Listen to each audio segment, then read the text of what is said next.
Okay, we're recording. So what happens when you try to record it? It says you have to ask the permission to you. Please ask the host to give you permission to record.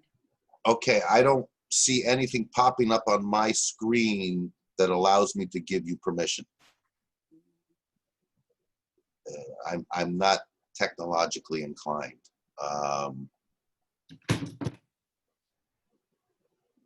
Again, I see nothing here that if something were to pop up saying, do I give permission, I would give it. It might be something to do with it being coming from TAV. That option may not have been given to us. Yeah, maybe that's why. Yeah, I mean, I can look into it. I mean, especially since we're having the problems of for when I'm recording it, that if you guys are able to record it, then that would be great. So let me make a note of it and ask, because I'm sending a lot of emails out to IT these days.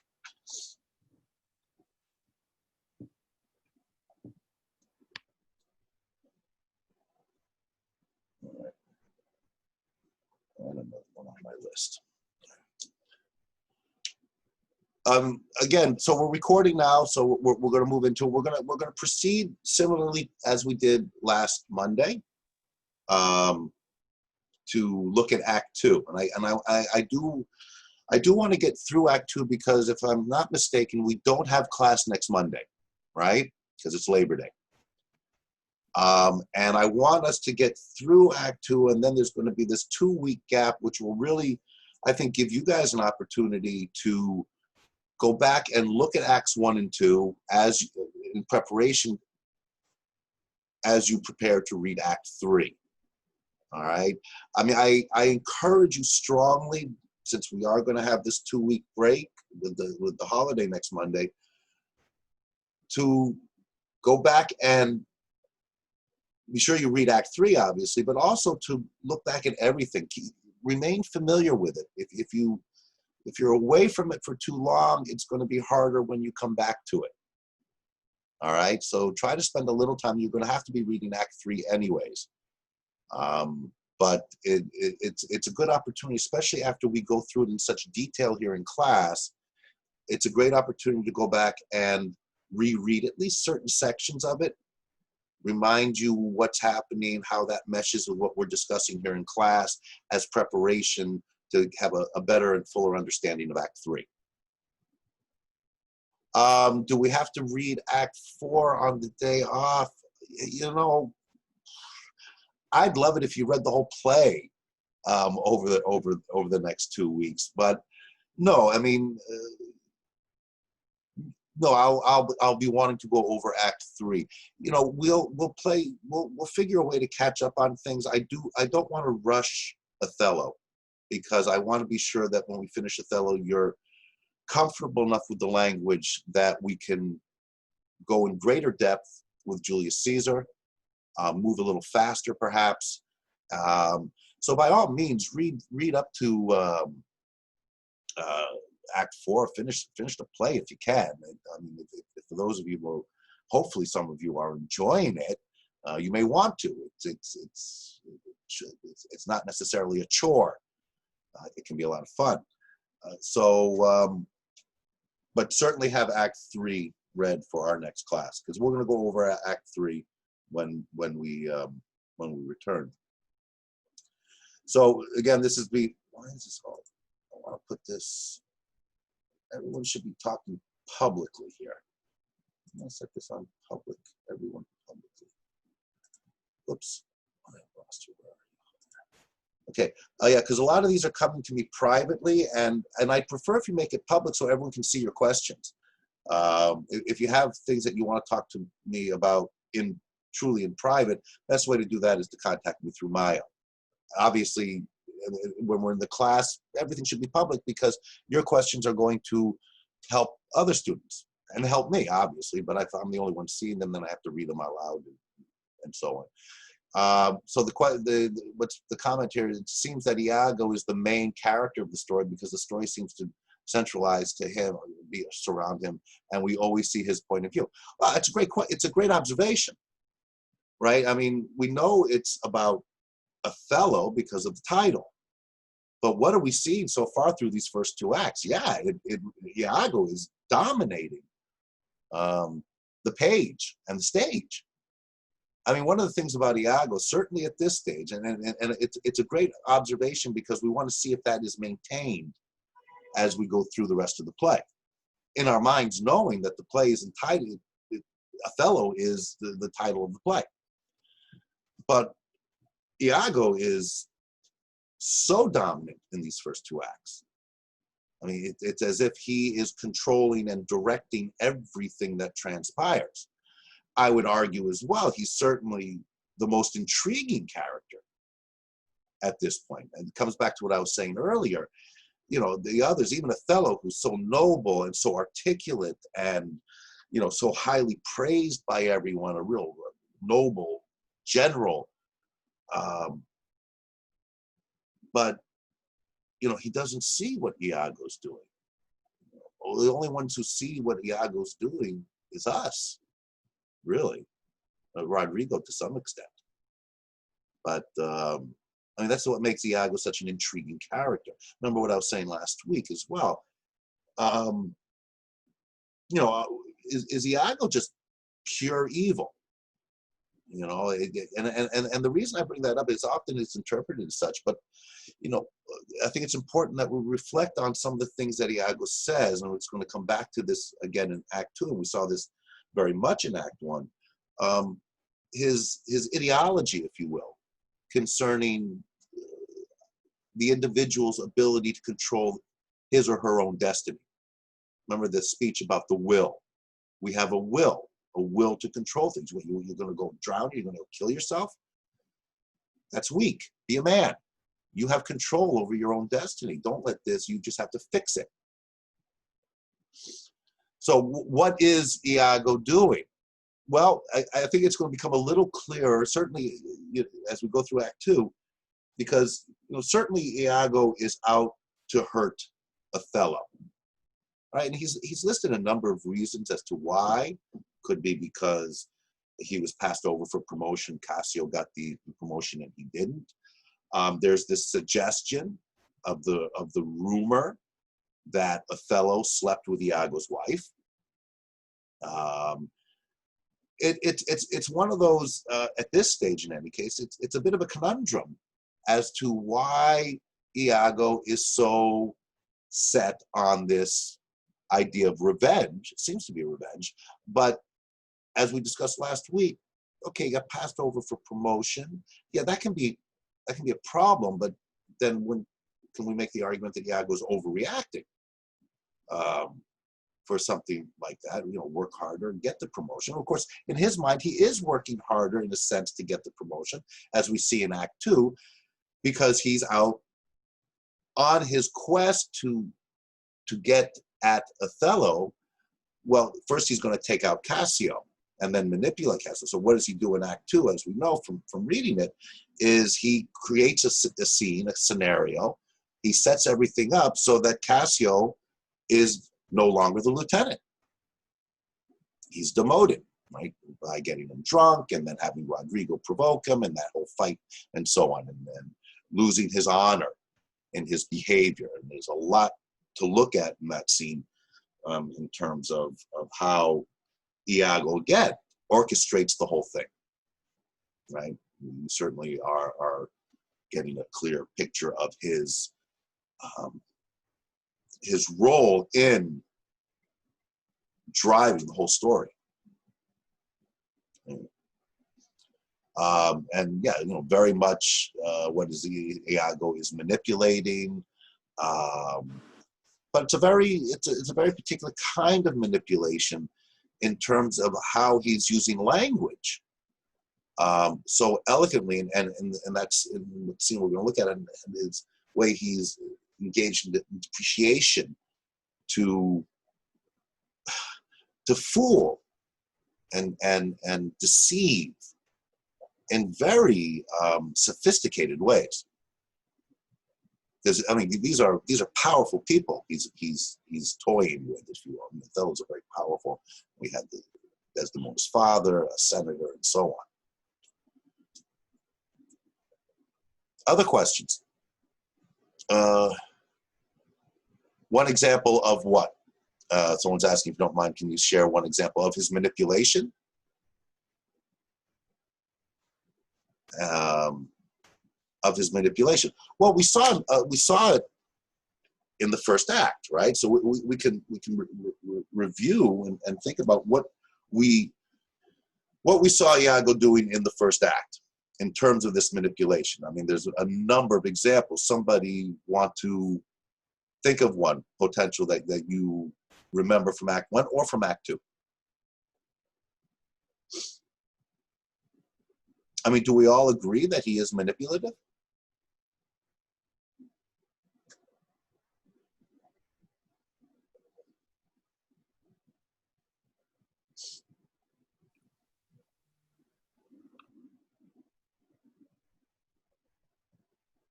You just have to unmute yourself if you want to speak.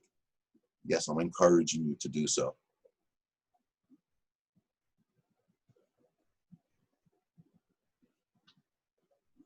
I mean, can anyone think of an example of Iago engaging in manipulation?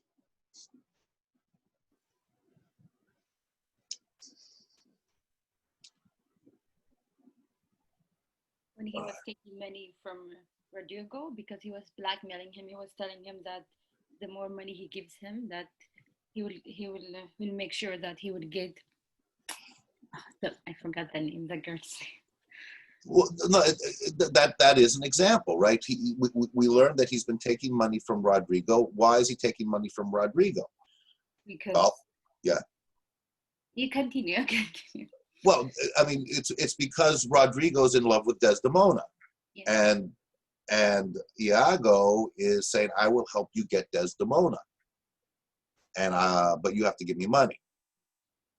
Okay? Does Iago really intend to help Rodrigo? No. No. He was trying to persuade him and get him to the point he wants him to be.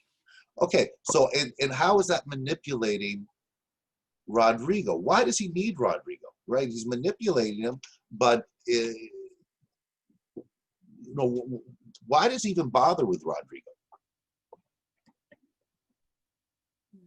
Because he's already envious of Otela and jealous of him because he took her.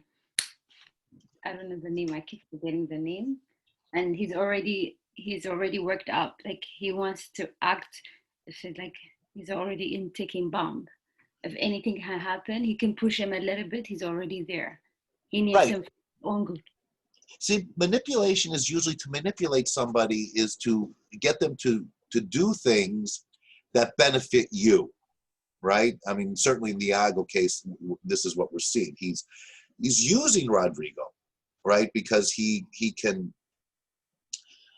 manipulate Rodrigo into doing pretty much what he wants, right? Think of Act 2 when he tells Rodrigo, go and pick a fight with Cassio, right? I mean, why would Rodrigo do that? If it's because Iago is setting up, explaining to him that this will ultimately benefit you. Is that because Iago really wants to help Rodrigo? Given what we know about Iago? No. Probably not. But what it does show is that he keeps Rodrigo there, as in his term, in Iago's words, leading him by the nose, because he needs Rodrigo to do certain things for him, like pick a fight with Cassio. And to play this part when they go together in Act 1 to awaken Desdemona's father, to get Desdemona's father. There's another example of the manipulation. He is inciting Desdemona's father, provoking him. Remember the language he uses. Do you know what your daughter's doing? Do you know who your daughter is with? And of course, he's staying anonymous in there, right? And right before Desdemona's father comes down from the balcony where they're waking him in the middle of the night, Iago says to Rodrigo, "Listen, I got to go now because I don't want Desdemona's father to know who I am, right? Because I have to get back and play my role as Othello's confidant." Okay, so I did my job. We were using our voices. He couldn't see us. He's coming down now, so he's going to you're going to deal with him. And there we see again, you know, he's manipulating Desdemona's father to get him all worked up so that he's going to go seeking a confrontation. And then at the same time, he's manipulating Rodrigo because I need Rodrigo to play this role because I can't be here for this. I have to now get back to Othello. And then when they all come together in Act One, you know, Iago gets to play, you know, the part that we see him playing in Act Two again is, hey, I'm all your friends here. I'm just trying to make things good for everybody. Notice when in Act Two, we'll look at it more closely shortly. You know, when Othello comes after the fight and says, Iago, honest Iago, tell me what happened here. And Iago says, oh, I don't want to say anything bad about, you know, my friend Michael Cassio. You know, it must have been something, someone came running by, something must have happened to really provoke him. I'm sure he'll be okay. And Othello sees through that. And of course, Iago knows Othello's going to see through that he's trying to protect Cassio, seemingly protect Cassio in front of Othello, when of course he's the one who set Cassio up. And by approaching it in such a way, when he tells what happens to Othello, it allows for Othello to say, oh, good, honest Iago, you're trying to protect your friend Cassio. Okay, but I know why you're doing that. I know you're trying to be a good friend, but I know you revealed enough, and I'm a smart enough general to know that, yeah, Cassio is drunk and behaved dishonorably, and therefore he is out. And of course, that allows Iago to look compassionate and caring in a way, in terms of his attitude towards Cassio. At least that's what he wants Othello to think. And that ingratiates him even more with Othello, because Othello seems to be one of these, you know, honorable, you look after your friends, but we have to do what we have to do, and so on. And that elevates Iago's status in Othello's mind. And that's another form of manipulation. Okay? And we're going to look at that scene, and if that seems at all confusing, we're going to look at it more closely when we get there. We're asking about the monologues at the end of Acts 1 and 2 of Iago's monologues or soliloquies. Yeah, it's not a necessary format. It is very common in Shakespearean drama. It's again, it allows, remember what we talked about, these soliloquies is an opportunity for, since we don't have our narrator to tell us what's going on in everyone's mind, it's an opportunity for the character to be alone on stage and speak, for all intents and purposes, directly to us. But of course, what he's doing is we're getting inside his head, right? And we're getting what he's thinking. We see that as well. If you'll notice, we often have these little asides. If it says aside when we're coming to a character, that means he's speaking away from the rest of the people on the stage. And that's again a way for he's speaking in a sense directly to us, but no one else is hearing it. So we're getting inside that person's thoughts. Okay. Yes, and again from here, you know, in Act 2, he's manipulating Rodrigo to cause a ruckus between Cassio and Othello. And of course, he's manipulating Cassio. He's getting Cassio drunk. Cassio says, no, I don't want any more. Okay, I don't handle my alcohol well. And of course, the whole idea is that for Iago is I want to get Cassio drunk enough that he won't be able to control his temper.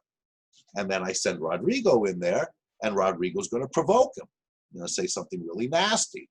And then Cassio, because he's drunk, if he wasn't drunk, he might be able to control himself.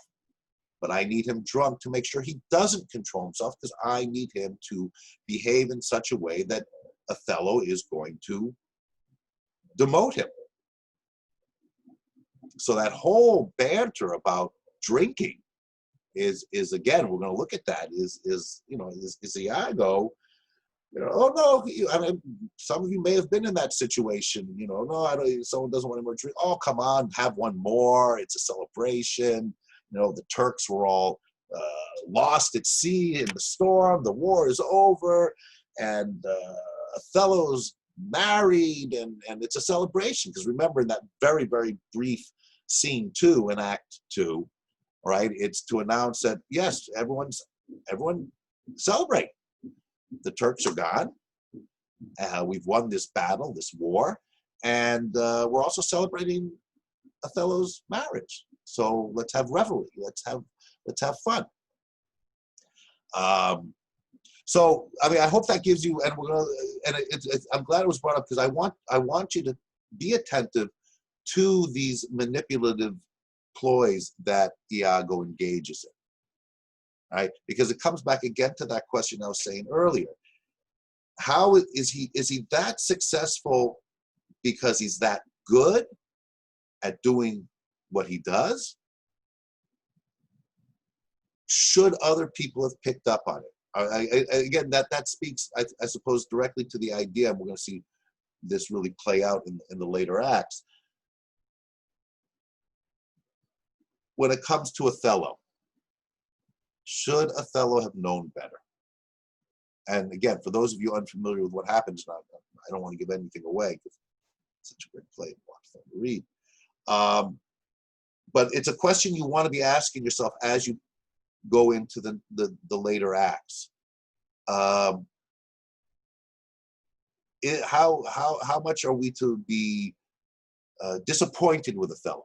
Because remember, like they should have picked up on it for sure. Keep in mind, and this is one of the tricks of reading a play, we know more than they do. Remember, Iago is telling us what he's going to do. He's telling Rodrigo too, in many ways. But he is telling us, we know that he's out to get Othello. He makes that clear for us. But if we didn't know what we know through those soliloquies and through those discussions with Rodrigo, it's hard to fully assess if the other characters should absolutely have picked up on this with Iago. And I would argue, you know, it's a combination of both. Iago is very, very good at what he does. And yes, there's a certain naivete to some of the other characters, and obviously including Othello. And Iago speaks to that naivety. He even tells us, you know, he's so good-natured. He's so trusting. And that's a flaw that I'm going to exploit. And that's what a master manipulator will do, such as Iago. He'll look to see what characteristics of that individual are susceptible. How in other words, how do I, what act do I, because it is an act, right? Iago is play acting in these. He's not being truthful. He's putting on a persona, and he puts on a different persona for different characters, almost like a salesman. If any of you have done any kind of sales work, you know, the way you're going to sell something to one person is going to be different than the way you're going to sell it to another, because they have different personalities.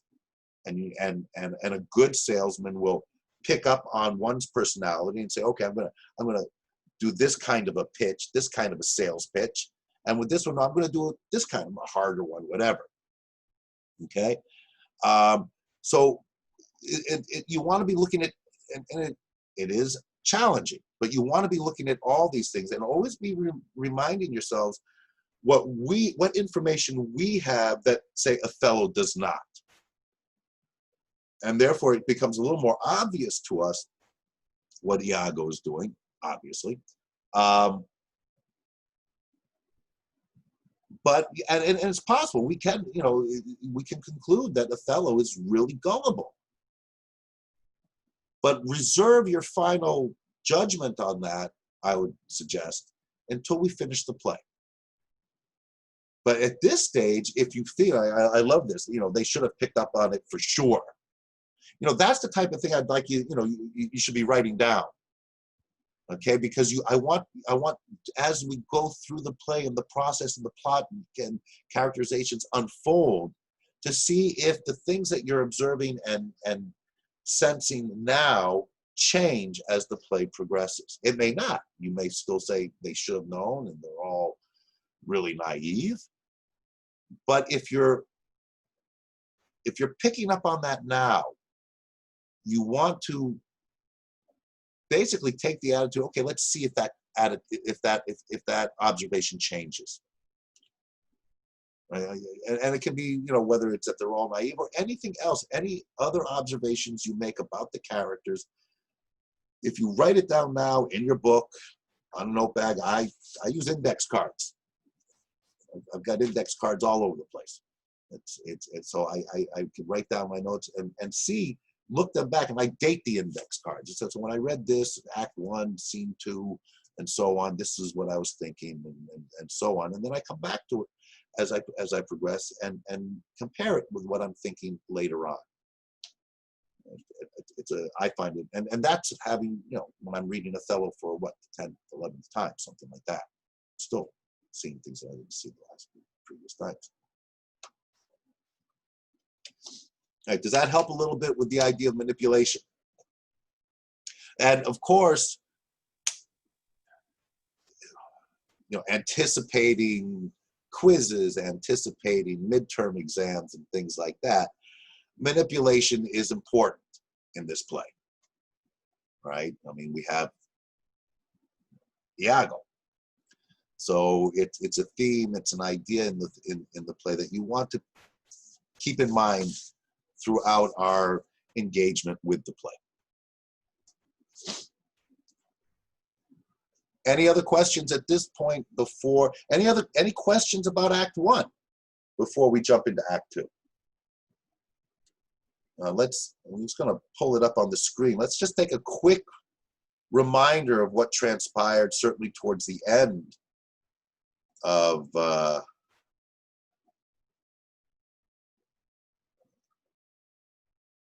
is it?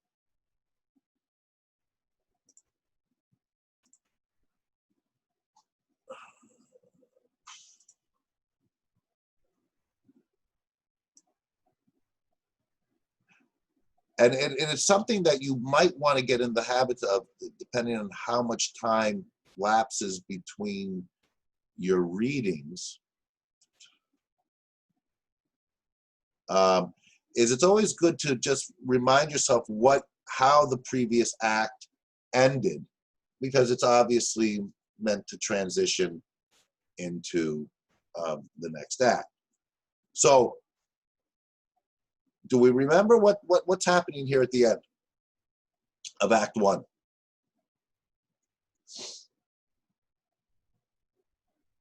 Anyone? And Mike, comment?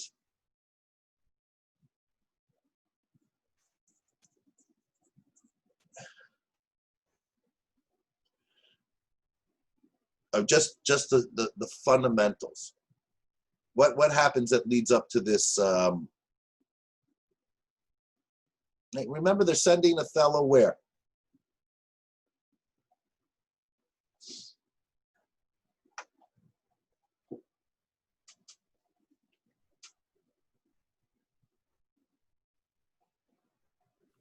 They sent him to the Duke. Right. Okay. So we have everything builds. Just again, a brief recap.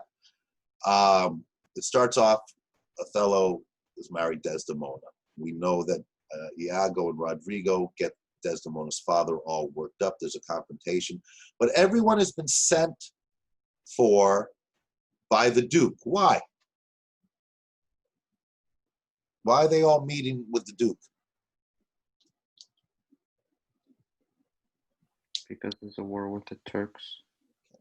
And I hope you're all, I mean, I hope this is just obvious to many of you, but it's important to remember this plot line, right? They're summoned to the Duke because the Turks are trying to invade Cyprus. Where is all this taking place? Where are they in Act 1?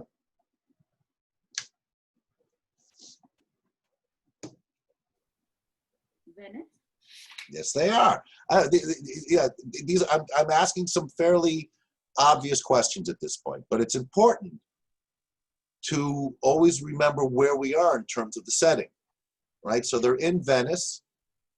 We have all this business with Othello marrying Desdemona.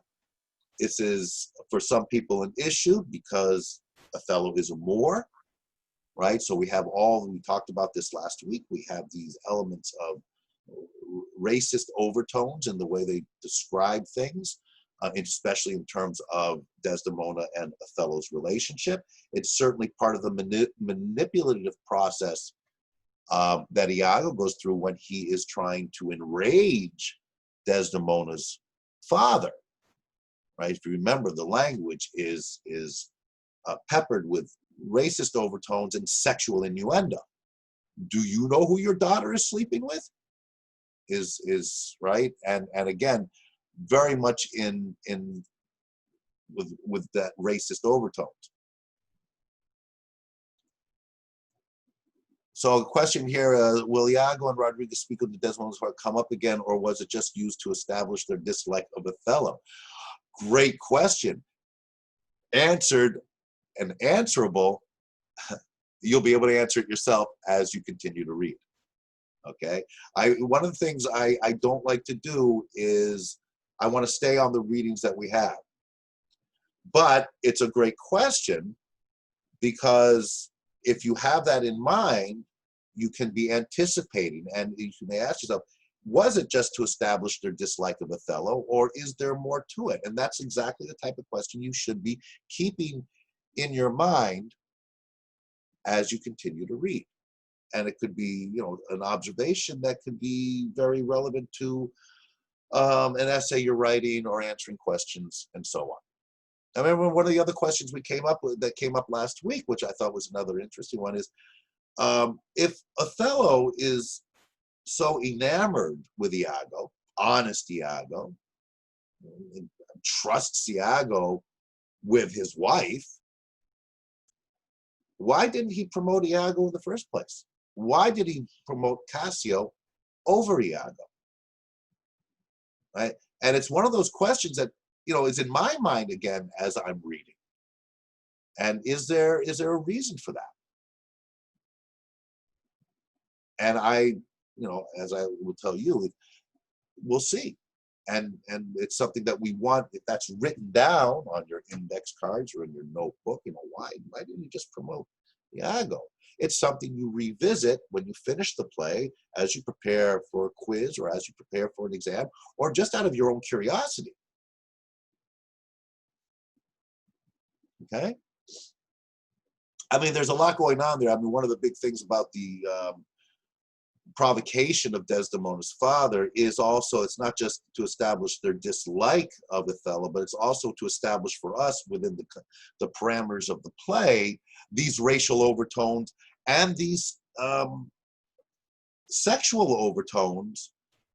And as we're going to see in Act 2, in that banter between Iago and Desdemona about, women, and of course that misogyny that's going on in Iago. But it's an intriguing scene because it's a playful exchange between him and Desdemona, where Iago's basically just dissing women, left, right, and center. And we've already seen that in a non-bantering way in some of the things that he was saying to Rodrigo and to us. Okay. So again, just as the brief recap before we go into Act 2, they meet. There's almost a confrontation between Desdemona's father and Othello, and then the importance of that, again, as a reminder to you, was the elegance and the calm demeanor by which Othello controls the situation. A situation that initially was devised by Iago. Right? Iago sets that up. He provokes with Rodrigo Desdemona's father, knowing, and then now I got to run off, because he's anticipating that there's going to be this confrontation. But of course, it's very revealing regarding Othello, and it's well established all through. Remember when Othello explains to the senators and to the Duke these accusations that are coming from Desdemona's father are vicious, right? There's no way my daughter would be with him. He must have drugged her. He must have engaged in some kind of witchcraft with him, with her, because there's no way. There's no way. And of course, that his no way sense is partly, if not largely, predicated on the fact that Othello is a Moor. And Othello doesn't get ruffled by this. He says, go get Desdemona. She'll confirm what I'm saying. And when they go to get Desdemona, he has that long speech where he explains it's a beautiful, extraordinarily elegant explanation as to how they fell in love. And because she got to know me, because she was hearing me as I was telling the story of my life.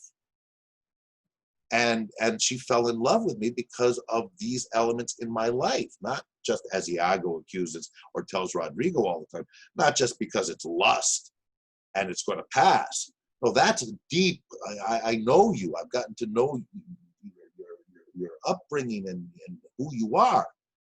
And by her response for Othello, because she responded in that way to his life, that revealed to Othello her, this is how he describes it, her inner being, if you will. And that's why he fell in love with her. I mean, it really encapsulates, and very purposely so, this idea of true love, in contrast to what Iago's saying all the time. That, it's just lust. It keeps telling Rodrigo, it'll pass. She'll get bored with him after the lust fades. And she does it, and Iago does it again in Act 2 with the whole thing with Cassio. Again saying, she's gonna, she's now attracted to Cassio because she can't, because he doesn't, Iago, one could argue from what we've seen up to this point, doesn't accept the idea of the kind of love that Othello described. Okay, and he certainly referenced that when he talks about the will. I mean, he is a very, what we see from Iago, it's all about him. He is so self-absorbed, but self-absorbed with an ideology behind it. Self-absorbed insofar as he really believes that each individual controls their own destiny, and seems to be conveying the idea that no one can know deep what's inside. That can't be shared with anyone else. He certainly doesn't seem to share it with his wife, Iago, right? And one certainly gets the impression that Iago doesn't believe in that kind of love. At least that's what we're getting at this point, right? But on that note, because that is such an elegant speech that Othello makes about love, and because we have this, seemingly very strong love bond between Desdemona and Othello, which introduces and makes prominent the theme of love. And since, as someone pointed out, Iago seems to be the star of the play at this point, what is Iago's understanding of love? And does he exhibit any quality, any idea of a kind of love? I know that sounds very ambiguous. I'm floating that out there. Think about the theme of love. Not just in terms of Othello and Desdemona, and you're going to see how that plays out, those of you unfamiliar with what happens in the play. But think about it in terms of the other characters as well. I mean, even think about it in terms of the question that Desdemona's father asks Desdemona. Where are your obligations? It speaks to a love between daughter and father, something we are going to very much explore in King Lear. um, and how he reacts so, Desdemona's father, so incredulous at the idea that his daughter is with Othello, but then he accepts it.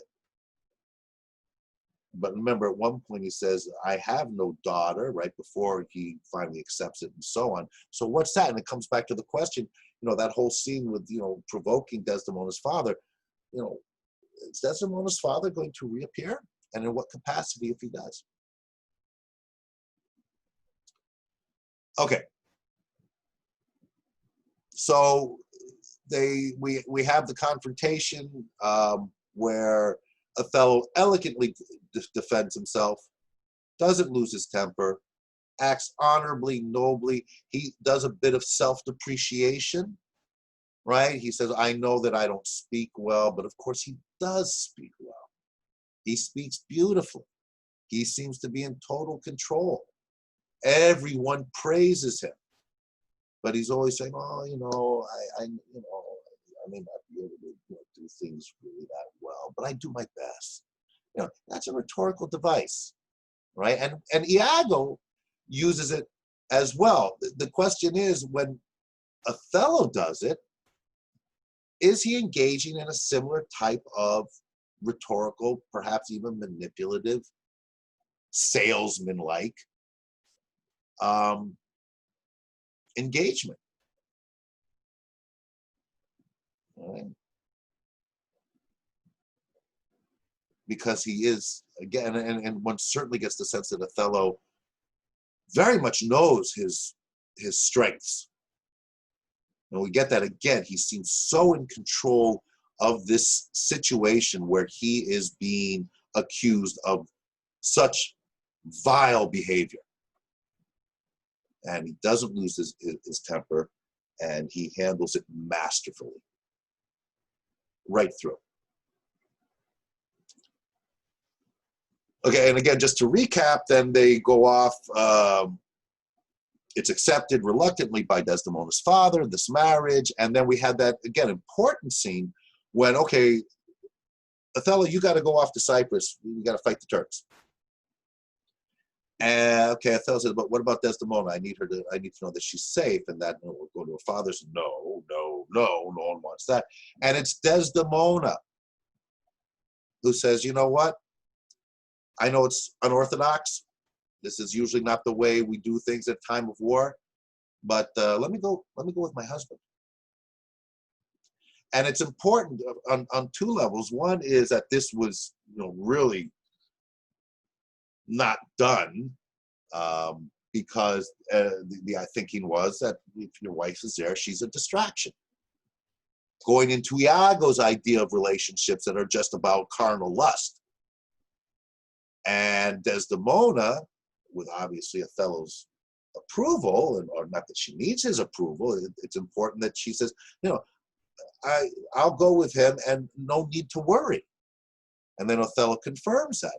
I can control. Similar to what Iago was saying earlier about the will, being able to control, the unhappiness, any of the carnal lusts or anything.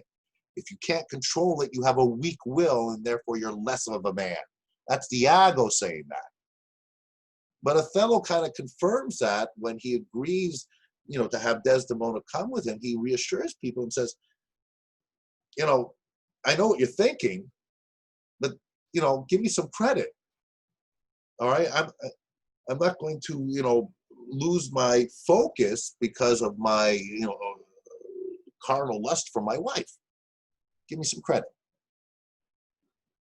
Okay?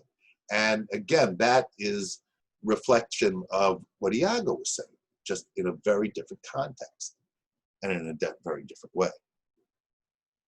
Right? And this whole thing, again, we've seen this. You look for it in your book. Hopefully you marked this passage here in Act 1.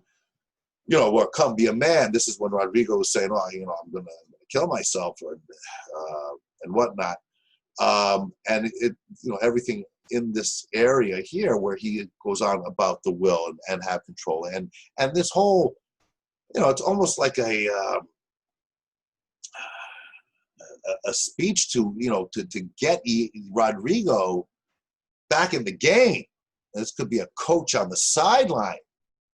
Follow the other words, defeat thy favor with an usurped beard. I say, put money in thy purse.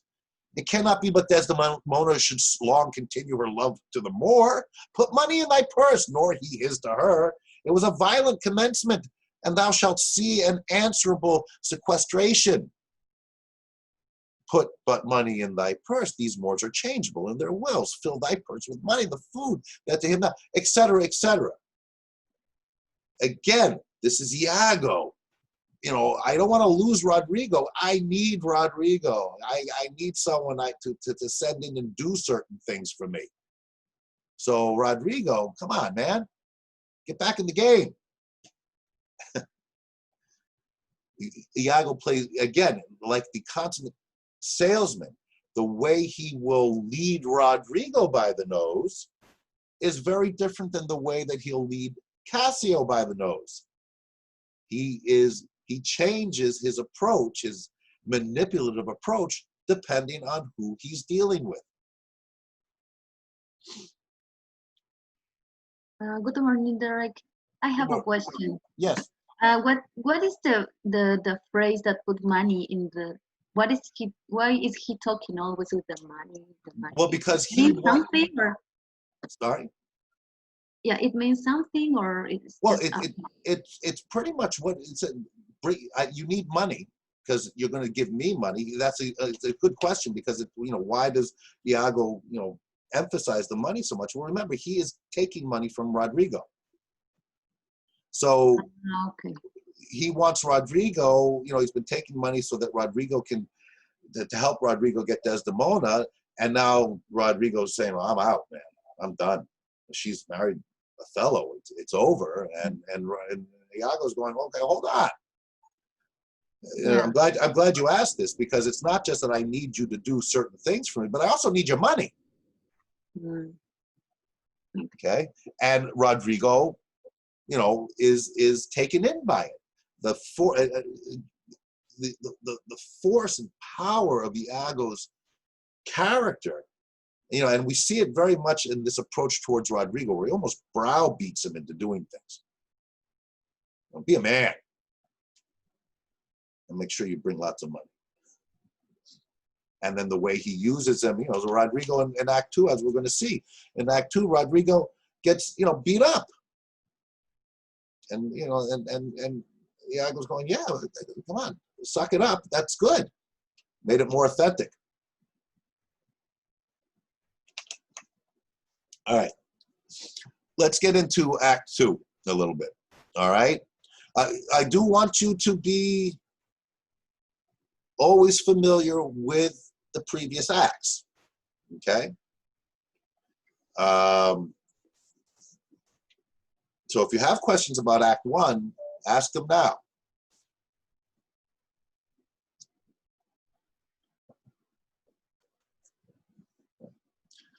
All right, so we have it ending, everyone's going to Cyprus, right? To meet the Turkish flotilla that's coming to wage war against the Venetian government.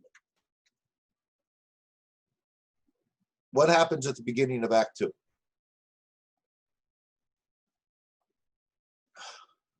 What do we learn in this? First of all, who is Montano? It's the first person we see in Scene 1, Act 2. Who's Montano?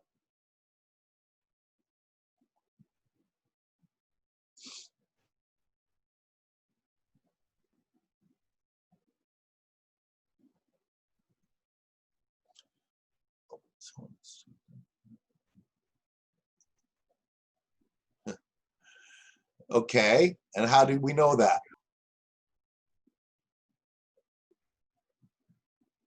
Remember what I told you at the beginning,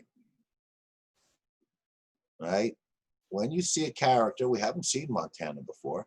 Montana. No. Mm. Okay. Yes, the beginning of the book. I can't emphasize this enough. I really appreciate the people that are recognized. Yeah, you got to go back up. Remember, if you're coming across a character, who is that? Well, there he is. Montano is the governor. He's Of- the governor of Cyprus. Yeah. And how do we know that? Well, we don't know it when he just suddenly pops up in Act 2, Scene 1. So we need to go back here, and it's right here. Right? There it is. Now I know who he is. He's the governor of Cyprus. I need to know that because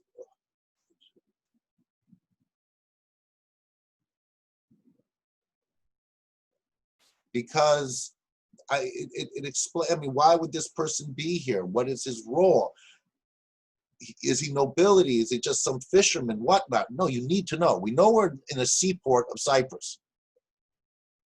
Okay, but we now know that, and we should know it right away. As soon as you saw this, you should know, who is this guy? Okay, the governor of Cyprus. That's a pretty prestigious position in Cyprus. What are they talking about? This is why I miss the classroom so much.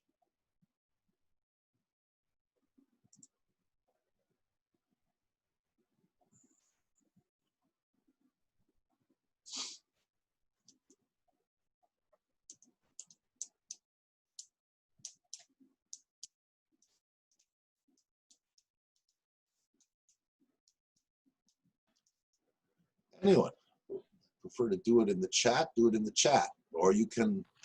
The Turkish, but then when Cassio comes, he tells them that the ship has sunk because of the storm. Okay, yeah, they're talking about the storm. Thank you, Asif. Your contribution is appreciated very much. But again, when I ask these questions, it is usually at this stage the most obvious. I need, and this is why I'm really harping on this, is I need to know if you're able to follow, because of the language, you know, the most rudimentary things that are transpiring. Okay? This is all talking about a storm.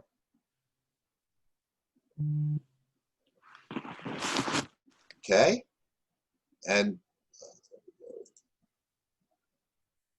And yes, and what it unfolds in this Shakespearean language is, it looks like the Turkish fleet may be in trouble because of this massive storm, right? The wind-shaked surge, okay? The chilling billow seems to pelt the clouds.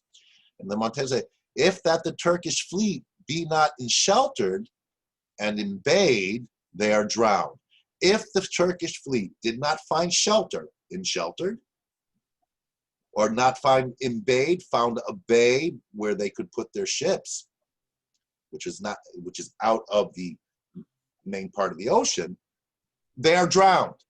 It is impossible that they bear it out. So what he's saying is, because of this storm, if the Turkish fleet did not find shelter somewhere, they're done. Okay? And then what we get the third gentleman comes in. News, lads, our wars are done. The desperate tempest is a storm. Okay? The desperate tempest hath so banged the Turks that their deciment halt, a noble ship of Venice hath seen a grievous wreck and sufferance on most part of their fleet. Okay?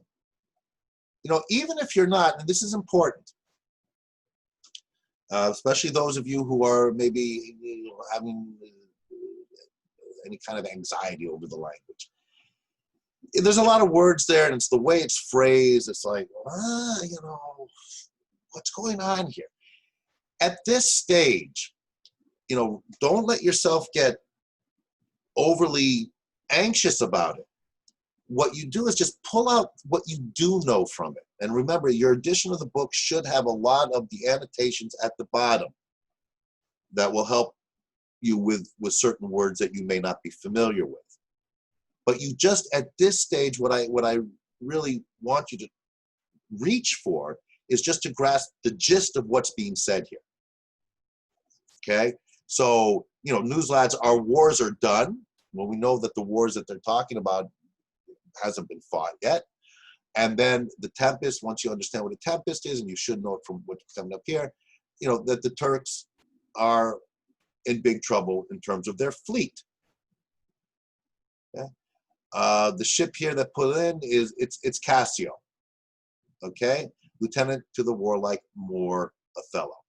So what happens here is it looks like the Turkish fleet has been destroyed. And now the ships that are arriving from Venice into Cyprus to defend Cyprus are coming they're coming piecemeal, right? First we get the ship that's carrying Cassio, right? And enter Cassio. Thanks you, the valiant of this warlike isle, the isle being Cyprus, it's an island, that so approved the Moor. Always be attentive to how, again, everyone praises Othello. And, you know, keep in mind as well how so many people are praising Iago as well. It's an interesting contrast. And oh, let the heavens give him defense against the elements, for I have lost us him on a dangerous sea. So what is that? That's what, again, this is just focusing on the language here. Okay. Oh, let the heavens give him defense against the elements. Who? Othello, right? Let the heavens, God or gods, whatever, give him defense, defend him, Othello, against the elements, the weather, for I have lost us him on a dangerous sea. He was on another ship, and I lost sight of him. I don't know where he is on the dangerous sea. His bark, a bark is another word for a ship, is stoutly timbered, it's well built, timbered, they use timber, wood frame for a ship. His pilot, right, the pilot of the ship, navigator, a very expert and approved allowance, the best. Therefore my hopes, not surfeited to death, stand in bold cure. So yeah, I mean, he's in a good ship, he's got a good pilot. So yeah, I'm hopeful that he'll be okay. Then we get a cry within, a sail, right? Remember, they're on the quay, they're on the docks. And now someone's crying and saying, oh, we see a sail, there's another ship coming.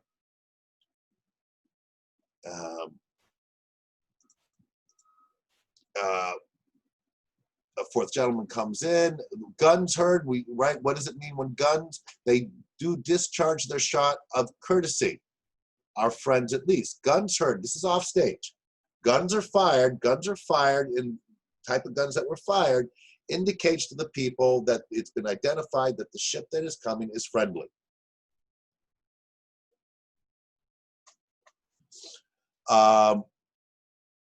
I pray you, sir, go forth and give us truth who 'tis that is arrived. Okay, it's a friendly ship, but we don't know who's on it. All right, then we have here, remember, Cassio's with him.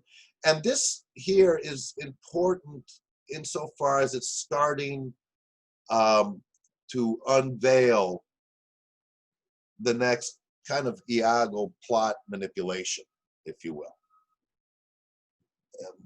Montano asked Cassio, but good lieutenant, is your general, Othello, wived?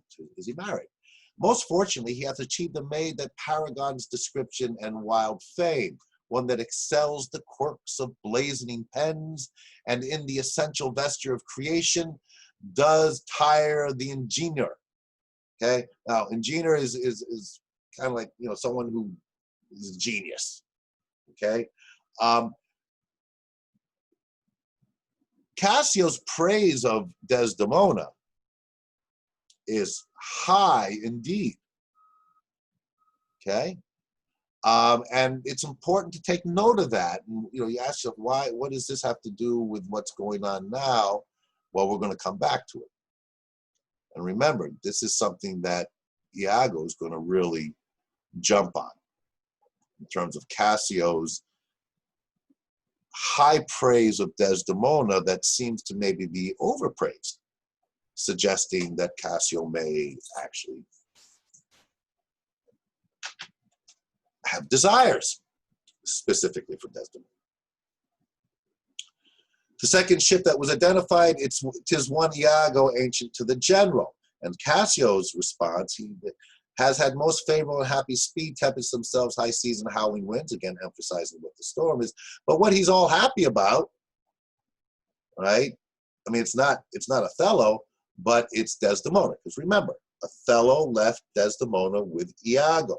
Iago, you're responsible for getting Desdemona to Cyprus. Again, playing on that idea of how much he trusts Iago. He's trusting Iago with his wife. And note how Cassio refers to her as the divine Desdemona. Seems like maybe that's a bit excessive. And what is she? And that's who I was just talking about. It was left in conduct of the, again, always note Cassio, all the others, the bold Iago, the honest Iago. So Desdemona and Iago, Rodrigo is there, right? Arrive and they greet Desdemona, but her first reaction is, "Where's my husband?" And then we hear again, a sail, and the guns are heard. So another ship is coming, another friendly ship. They give their greetings to the citadel like was a friend, see the news, so they're going to go see who's coming. This time, Cassio talking obviously to Iago, because Iago is the agent, you are welcome, and then to Amelia. Who's Amelia? It's Iago's His wife. wife. Thank you. Welcome, mistress. Let it not gall your patience, good Iago, that I extend my marriage. 'Tis my breeding that gives me this bold show of courtesy. And what does he do? It's, you know, yeah, Cassio's another intriguing character. He kisses her. And Iago, and this is going to start this banter about women. Okay, so I mean, Cassio seems, you know, just to be the most, brilliant observer of people and his courtesy and whatnot. Look at it. 'Tis my breeding that gives me this bold show of courtesy, and he kisses her. Iago's response is, "Sir, would she give you so much of her lips as of her tongue? She oft bestows on me. You'll have enough." What's he saying there?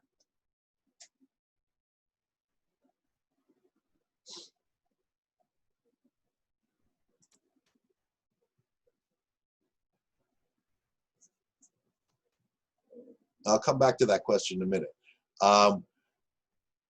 What's Iago saying here?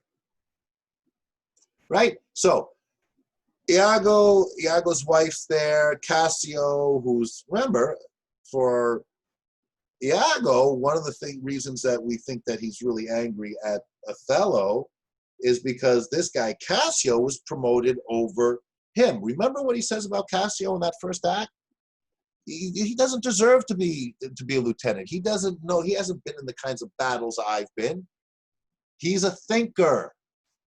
He doesn't have experience, and that may be, in fact, why Othello promoted him. We'll come back to that. Okay, so because I think this is actually something good, since some of you may be, you know, with the language. Let's really, don't worry, we're going to have a break soon. Okay, so I want to unpack this, and so everyone really try to be attentive as I do this. Those of you who are, and if some of you are, you know, understanding it, let's see, let's confirm it together, okay? That we have to come back up here. That I may extend my manners. 'Tis my breeding that gives me this bold show of courtesy. Cassio goes over to Iago's wife, and they know each other, and gives her a kiss, probably on the cheek. Okay. Iago says, "Sir, would she give you so much of her lips as of her tongue?" Okay, so she's obviously, they're kissing, and how that would be staged, it doesn't really matter, but they're friends. Cassio comes over, kisses Amelia. Amelia returns the kiss as a friendly gesture. Iago says, basically, I'll paraphrase it, she gives you so much of her lips, but if she gave you as much of her tongue, I mean, she gives you your lips, but if she gave you as much as her tongue, her voice, she oft bestows on me, you'll have enough. Yeah, he's being ambiguous of saying that, like He's being ambiguous. it's something like there is more than. He's basically saying, yeah, she gives you her list, but that's the good part. But if she starts, nagging you, giving you her tongue the way she does to me, you wouldn't be so courteous. Okay, so I mean, it's a gentle banter. I mean, you've probably all seen it in movies and so on. Oh yeah, I love my wife dearly, but boy, does she get on me? Do this, do that, do this, do that. It's a stereotype that Iago is playing with. So it's like almost a friendly banter. Oh yeah, yeah, it's nice that she kisses you and she's friendly to you, but let me tell you, you get to know her, and she's just going to nag you to death. I'm broadly paraphrasing here, but I'm exaggerating a bit to try to help you get a grasp of what Iago's doing here, because this is going to spill over into his discussions with Desdemona. Okay, and it's a very challenging scene, because if you're not alerted to the playfulness that starts here, when you see the interaction between Desdemona and Iago here, and this is all conversations about women, it may be harder to recognize that there is a certain friendly banter being engaged here. All right. Otherwise, it may seem like they're arguing and fighting. Okay. So let's take a look at what transpires a bit between Iago and Desdemona here. And you also want to be asking yourself, why is this scene here? Why all this talk about what Iago thinks of women? Well, it's revealing. We know that at this stage of Iago, we don't, when he's talking to other people, we don't know how sincere he's being. But we have to couple what he's saying here with the idea that it's some playful banter between the two of them, and what we know from previous things that Iago has said. And we want that to register, recognizing that there's no scene, there's no moment in the play that doesn't belong here.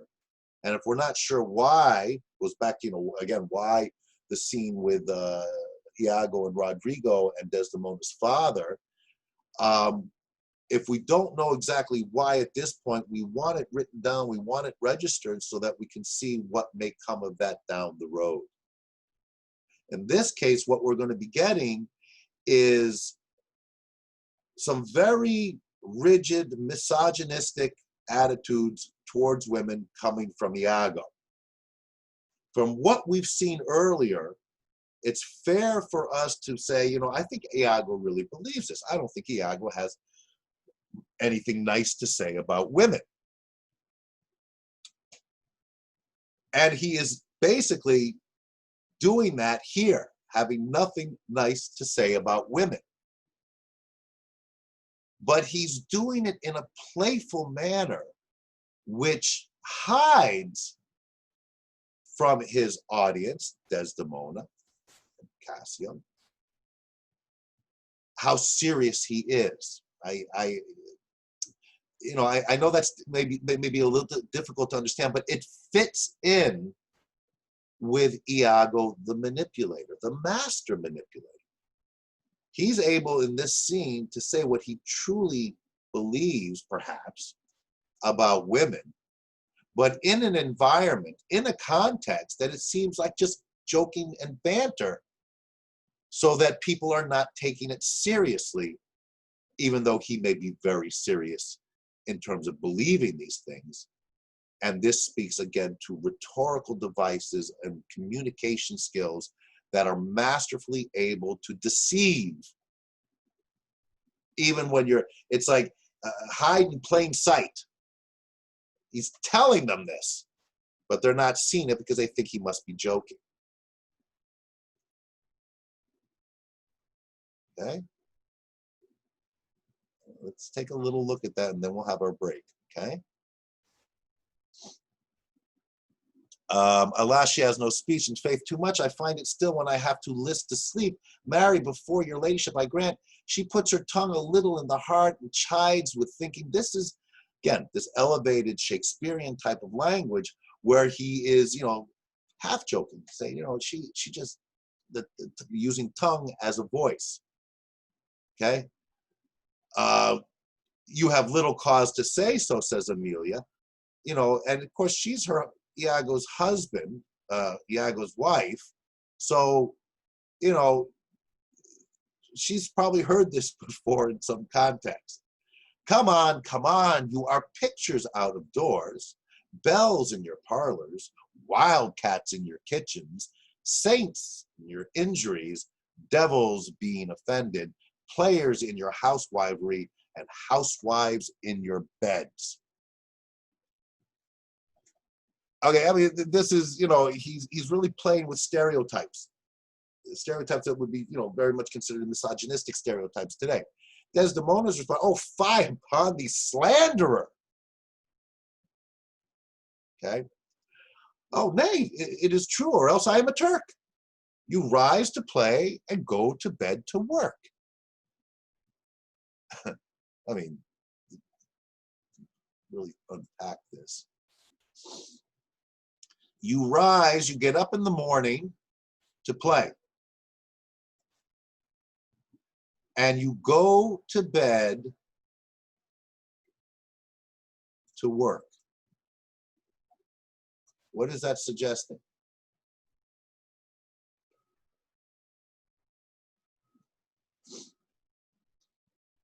That is doing nothing. Well, that when she's awake, she's, just playful, playing, do whatever she wants. What does it mean when you go to bed, you're working?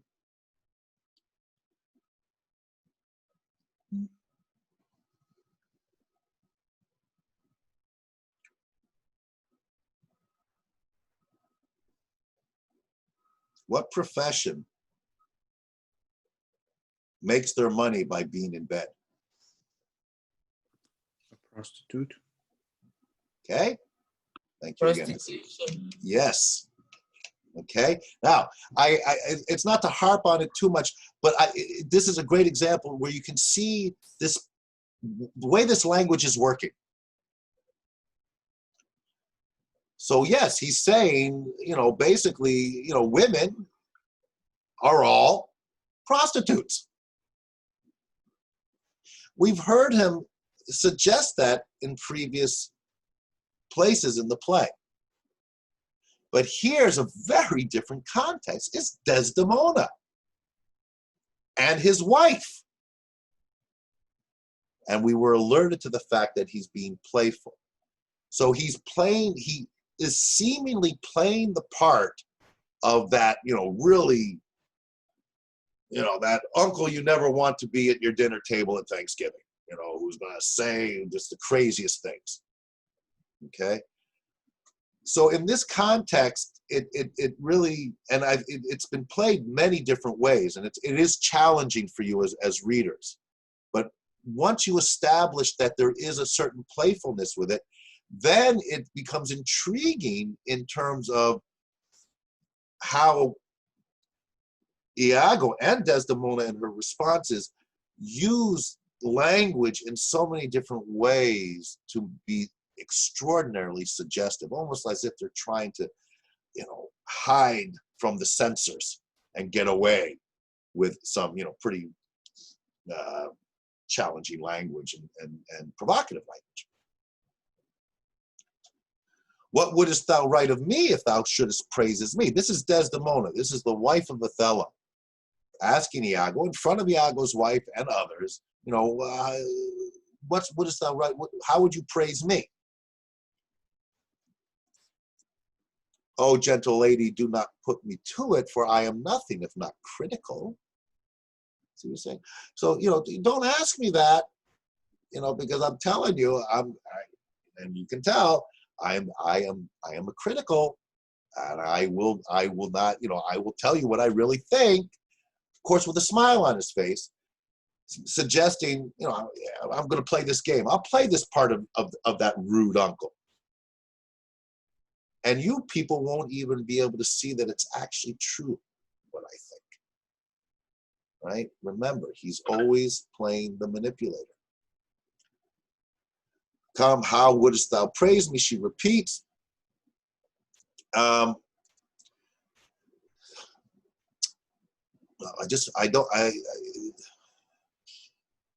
trying to find something that will help you better with the specifics of the language. Let's look at this. She goes through a series of, okay, well, how, look at the first. How would you praise me? I am about it, but indeed my invention comes from my pate as my birdlime does from my frieze. It plucks out brains and all. But my muse labors, and thus she is delivered, if she be fair and wise, fairness and wit, the one's for use, the other useth it. Okay, I don't want to lose you on this one. If she be fair and wise, fairness and wit. Okay, note it's if. The one's for use, the other useth it. Anyone want to try?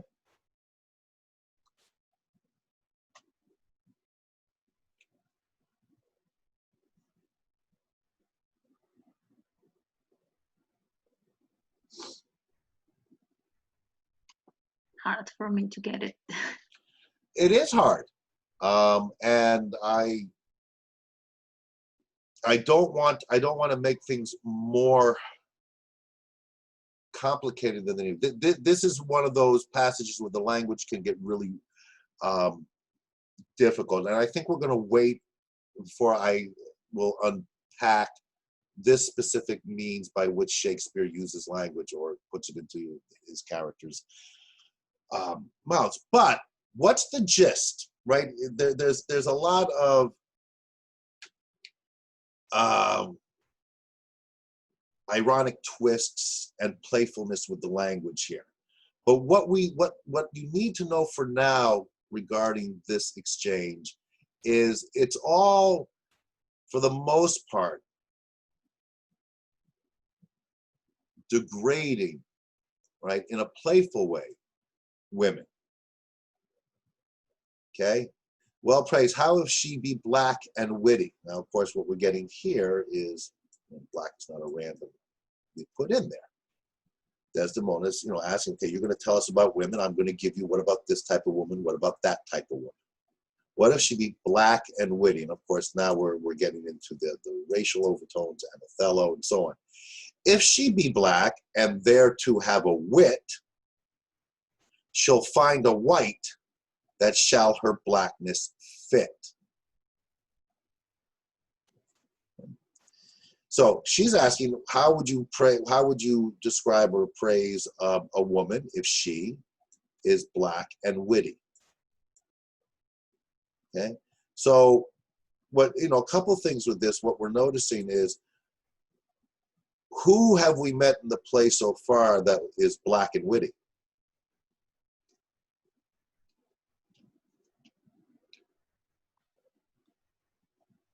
Othello. Okay. But of course, the play here is that now what is if he's talking about women. What if she was black and witty? If she be black and there to have a wit, she'll find a white that shall her blackness fit. So Desdemona says, what would you say about a woman who's black and witty? What, and his response is, well, if she is black and witty, then she'll find someone white that will suit or fit with her blackness. So who's really being talked about here?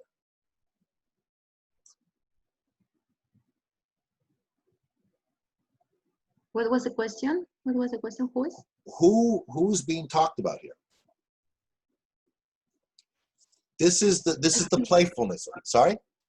I think about his Iago is talking about Desdemona and Othello. Othello, but with examples using women. Yeah. Right. So it's inverse. So it's not obvious, right? Mhm. It's not saying, he's not sitting there saying, I think Othello, because he's black and witty, went and found a white woman, you Desdemona, because you fit with that blackness. And what does that even mean, that it fits with the blackness? So, and of course, what is suggested by this exchange is they know that they're talking. I mean, Desdemona is the one who brings it up, right? Mhm. And his response is that, yes, Othello will find the right white woman that will fit his blackness, which is, again, vague and ambiguous, but, basically his character. And yes, it could be seen by Desdemona, in a sense, like, oh, you're saying that Othello chose well. Or it could be seen as, because of the way it's worded, blackness fit, that it's derogatory. Mhm.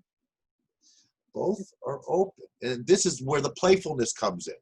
So, Iago's going, this, that, and the other, like this, and Desdemona's going, oh, worse and worse.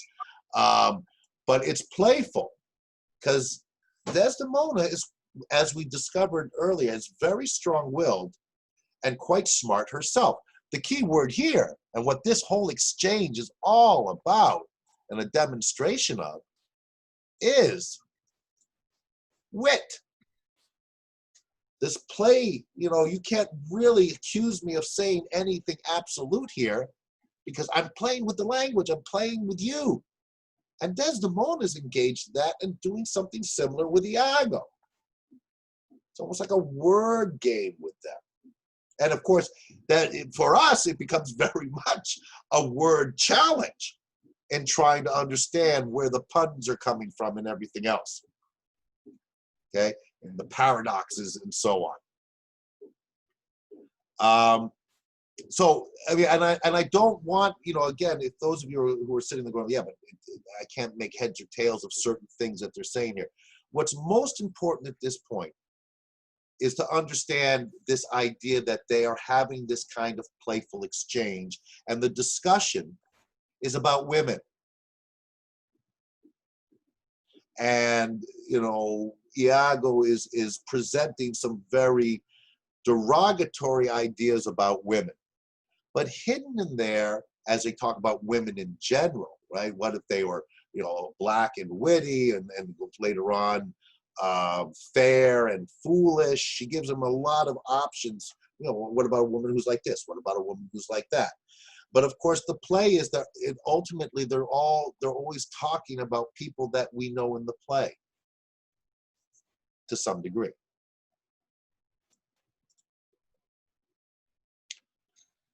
Okay. I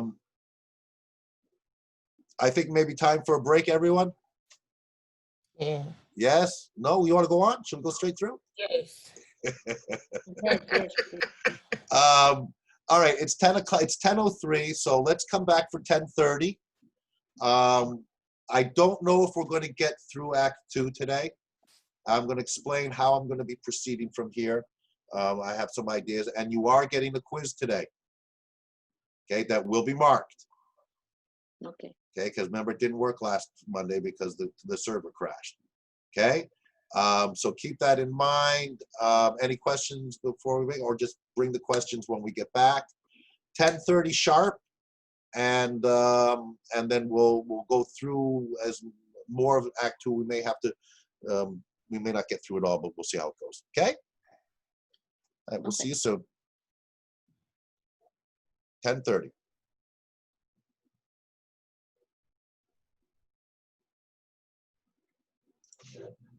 So we're back to recording. Now, what I'm going to try to do here, and it did work for me last semester a couple of times, but not at first. I'm going to try and show you a clip from a production of Othello, and this particular scene that is a difficult one. I recognize that. So let me see if I can do this. Hit share, computer sound, go to this. Does everyone see this? Yes. Okay, so this is the scene we were just talking about. And again, don't get too, hopefully, if it works, I'm going to start in a minute. Don't get too hung up specifically on the punning that and the way that they're playing with words. It's just another example as well. Keep in mind of Iago manipulating words in this case. But I want you to see, and this is this particular production's interpretation of it, but to get the idea of what this interaction involves, and I think this will give you a clearer picture of it. So I'm going to start this, but I need to know whether you can hear the sound, because the problems I've had in the past is no one hears the sounds. Okay, so. What tidings can you tell me of my lord? Did everyone hear that? Yeah, it's clear. Okay, perfect. Okay, so let's watch through this, right? This is the scene we were just looking at, all right? Scene 1, Act 2. Desdemona's just arrived, all right? And this is where you're going to get a, you get to, I don't like to show too many clips because I don't want there's so many different ways of interpreting it, and I don't want this to too much impact the way that you see the play. I want you to be able to interpret it yourselves, but let's see how this pans out, okay? So let me put this at full screen. And he is not yet arrived. Nor know I aught but that he is well and will be shortly here. Oh, but I fear. How lost your company? Great contention of the sea and skies parted our fellowship. A sail! A sail! But hark, a sail! They give their greeting to the citadel. This likewise is a friend. See for the news. Good ensign, you are welcome. Welcome, mistress. Let it not gall your patience, good Iago, that I extend my manners. 'Tis my breeding that gives me this bold show of courtesy. Sir, would she give you so much of her lips, as of her tongue she oft bestows on me? You would have enough. Alas, she has no speech. If faith too much, I find it still when I have leave to sleep. No. Marry, before your ladyship, I grant she puts her tongue a little in her heart and chides with thinking. Oh, you have little cause to say so. Oh, come on. You are pictures out of door, bells in your parlors, wildcats in your kitchens, saints in your injuries, devils being offended, players in your housewifery and housewiffs in your beds. Oh, fie upon thee, slanderer. Nay, it is true, or else I am a Turk. You rise to play and go to bed to work. Oh, you shall not write my praise. Nay, let me not. What wouldst thou write of me if thou shouldst praise me? Oh, gentle lady, do not put me to it, for I am nothing if not critical. 'Tis true. Come on, essay. Aye, madam. I am not merry, but I do beguile the thing I am by seeming otherwise. Come, how wouldst thou praise me? I am about it, but my muse labors and thus she is delivered. Thank heaven. If she be fair and wise, fairness and wit, the one's for use, the other useth it. Well praised. How if she be black and witty? If she be black and there to have a wit, you'll find a white that shall her blackness fit. Worse and worse. How if fair and foolish? She never yet was foolish that was fair, for even her folly helped her to an heir. Oh, these are old fond paradoxes to make fools laugh in the alehouse. Aye, madam. What miserable praise hast thou for her that's foul and foolish? There's none so foul and foolish thereunto, but does foul pranks, which fair and wise ones do. Heavy ignorance. Thou praisest the worst best. But what praise couldst thou bestow upon a deserving woman indeed? She that was ever fair and never proud, had tongue at will, but yet was never loud. She that being angered, her revenge being nigh, bade her wrong stay and her displeasure fly. She that could think and ne'er disclose her mind, see suitors following and not look behind. She was a wight, if ever such wights were. To do what? To suckle fools and chronicle small beer. Oh, most lame and impotent conclusion. Do not learn of him, Amelia, though he be thy husband. How say you, Cassio? Is he not a most profane and liberal counselor? He speaks, oh, madam. You may relish him more in the soldier than in the scholar.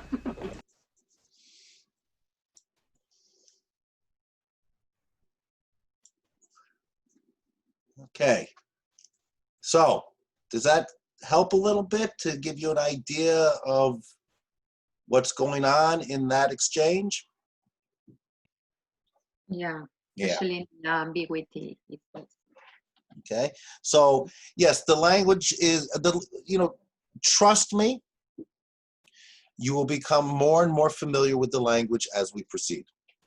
Some of the language will always be a bit mysterious. The best Shakespearean scholars out there will tell you that they still are discovering things regarding the language. It is the nature of Shakespeare. But what we're really focusing on is this characterization, these character developments, how they blend with the plot, and how they together address certain themes, right? As we talked about authority and justice, okay, and all the others that we're encountering here, revenge and morality, right? We want to be asking ourselves about the more moral component of Othello, of Iago. Iago, again, I know I'm emphasizing this, but I think it's always a great way to approach Othello, is not to just simply dismiss Iago as just purely evil. He may be, but to be looking at other elements of Iago's character. There's no doubt that he's a bad guy. But some of the words and some of the things and some of the ideas that he comes up with transcend that evilness or whatever we want to call it, and actually have some fairly profound implications. Not necessarily just for Iago, but for the other characters as well, and for the themes. And again, a big one with Iago is always coming back to this idea that he has of the individual controlling their own destiny, and to not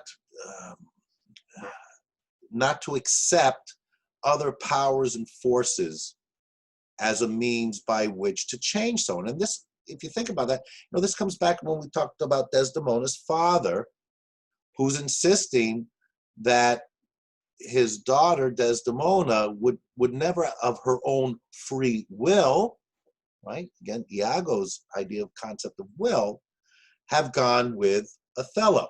So it must have been some other force, magic, drugs, whatever it may be. And that's meant very purposefully to counter or to be in some kind of conflict with Iago's sense of the will to control your own actions and destiny to some extent. He certainly seems to be trying to create his own destiny and environment. He is taking on the role of controller, director of everything that transpires in his world to achieve his end. And it involves an extraordinary amount of selfishness. Everyone else is to be led by the nose so that he can achieve that which he wants. And he believes emphatically that he can do it through his will and, of course, his wit. As we see there, I mean, that's a very witty exchange. He's not revealing anything. Everyone seems to like him, right? Again, comes back to, are they all just so naive? Well, no, because not necessarily. We're aware of it because we have seen the soliloquy. He has spoken directly to us, either through the soliloquy or as well through Rodrigo. Okay? So let's go back to the text.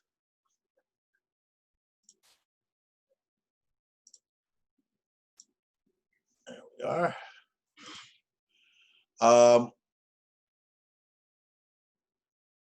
Foolish were, yeah, we ended right over here. To do what? And he says, to suckle fools and chronicle small beer. To do menial things. Okay? Oh, most lame and impotent conclusion. Do not learn from him. This is what we just saw, right? Amelia, though he be thy husband, how say you, Cassio? Is he not a most profane and liberal counselor? Again, this is all in that context of the banter. He speaks home, madam, you may relish him more in the soldier than the scholar. You know, so they're all saying he's profane and whatnot. Yes, but Cassio's saying, but you know, he's a really good soldier. Now,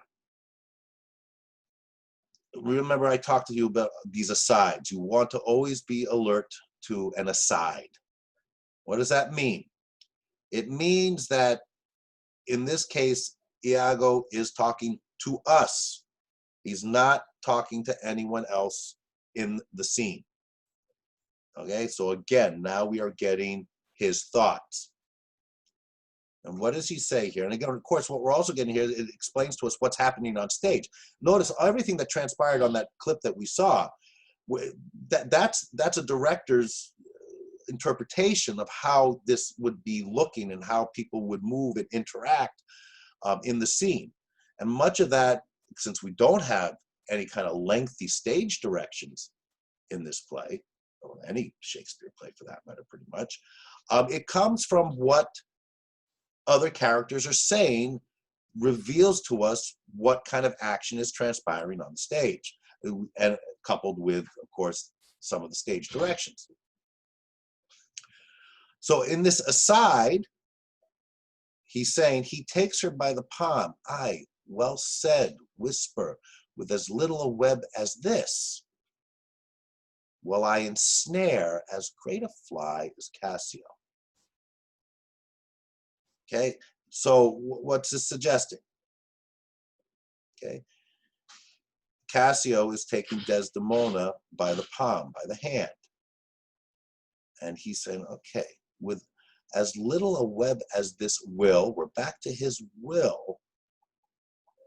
Oh, I'm sorry. With a little bit, little as well. I'm a little obsessed with the idea of wealth because I'm talking so much about it. With as little a web as this, will I ensnare as great a fly as Cassio? What's he saying there?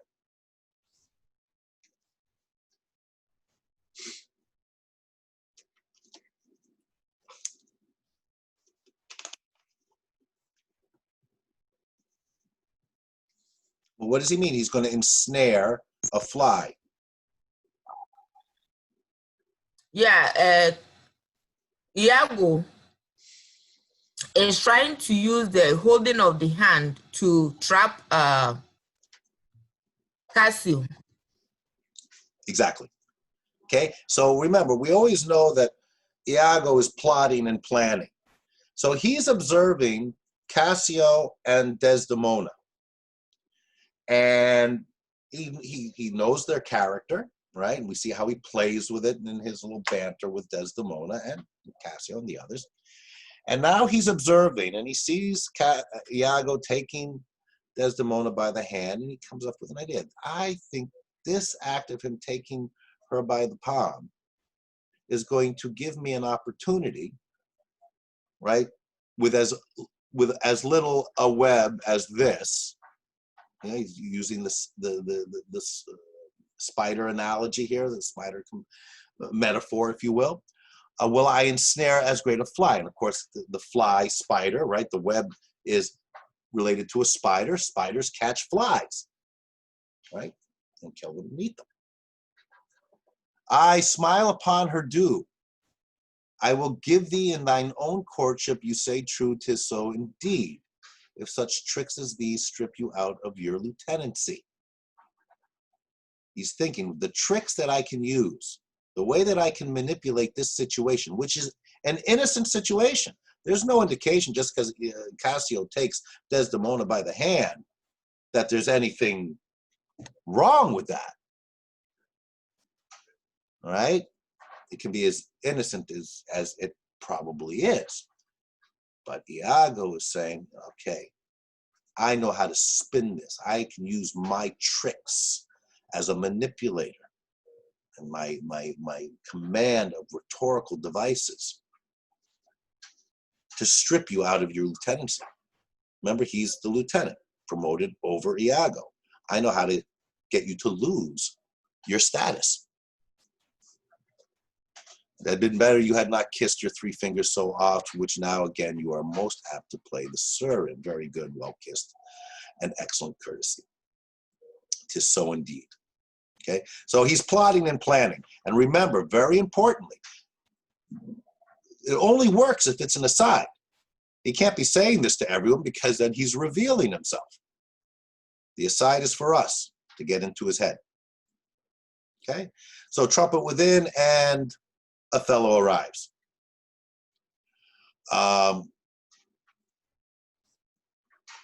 Again, we're going to see the elegance of Othello's language, and also, I would argue, more manifestations of this very profound and deep love that they have for each other. Oh, my soul's joy. Let's get this up here. My soul's joy. If after every tempest comes such calms, if after every storm I can come to this, may the winds blow till they have wakened death. If this is what I can achieve after great storms, and of course it's talking about the storm in the ocean, but you know, the storm of war, you know, a tempest creates chaos.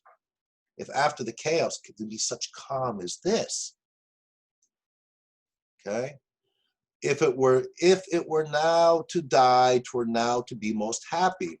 For I fear my soul hath her content so absolute that not another comfort like to this succeeds in unknown fate. Again, extraordinarily elegant ways of basically expressing how happy is to be with Desdemona. And of course now we know the Turkish fleet has been defeated, or not defeated, defeated by nature. But it's something to consider here now. What we know of Othello is that he's elegant, well-spoken, and what we know from the way other people react to him, he is a fantastic, brilliant general. And he is accepted in this society as an outsider, as a Moor, which marginalizes him. But he has been accepted by the Duke of Venice and all the others, mainly because of his capacity as a general. Yes, he's well-spoken and elegant. There are others who are well-spoken and elegant. What elevates Othello is that he is the general they turn to when there's war.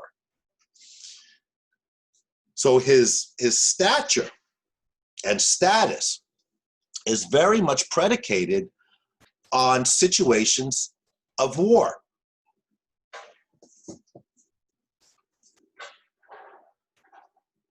But now there is no war. The Turkish fleet has been destroyed.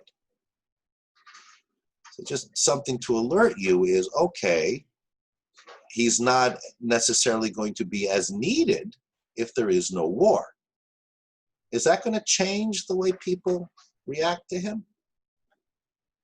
Is that going to lower certain tapestries that have been put up because of his status as a general and reveal for people's racist attitudes that maybe they're going to change their opinion if he's not serving a very distinct purpose?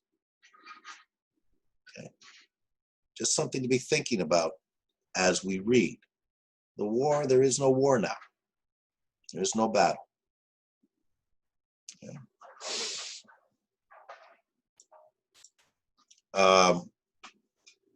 Let's jump down here. Owing to that, sweet powers, I cannot speak enough of this content. Again, Othello is so happy. It stops me here. It is too much joy in this and this, the greatest discords be, and he's kissing her, that ever our hearts shall make. Now we get again, Iago, aside. Oh, you are well tuned now, but I'll set down the pegs that make this music as honest as I am. Okay, even if you're confused by the music reference and so on, and I'll make this music as honest as I am. Does Iago think that he's honest? Does Iago think that he himself is honest? No.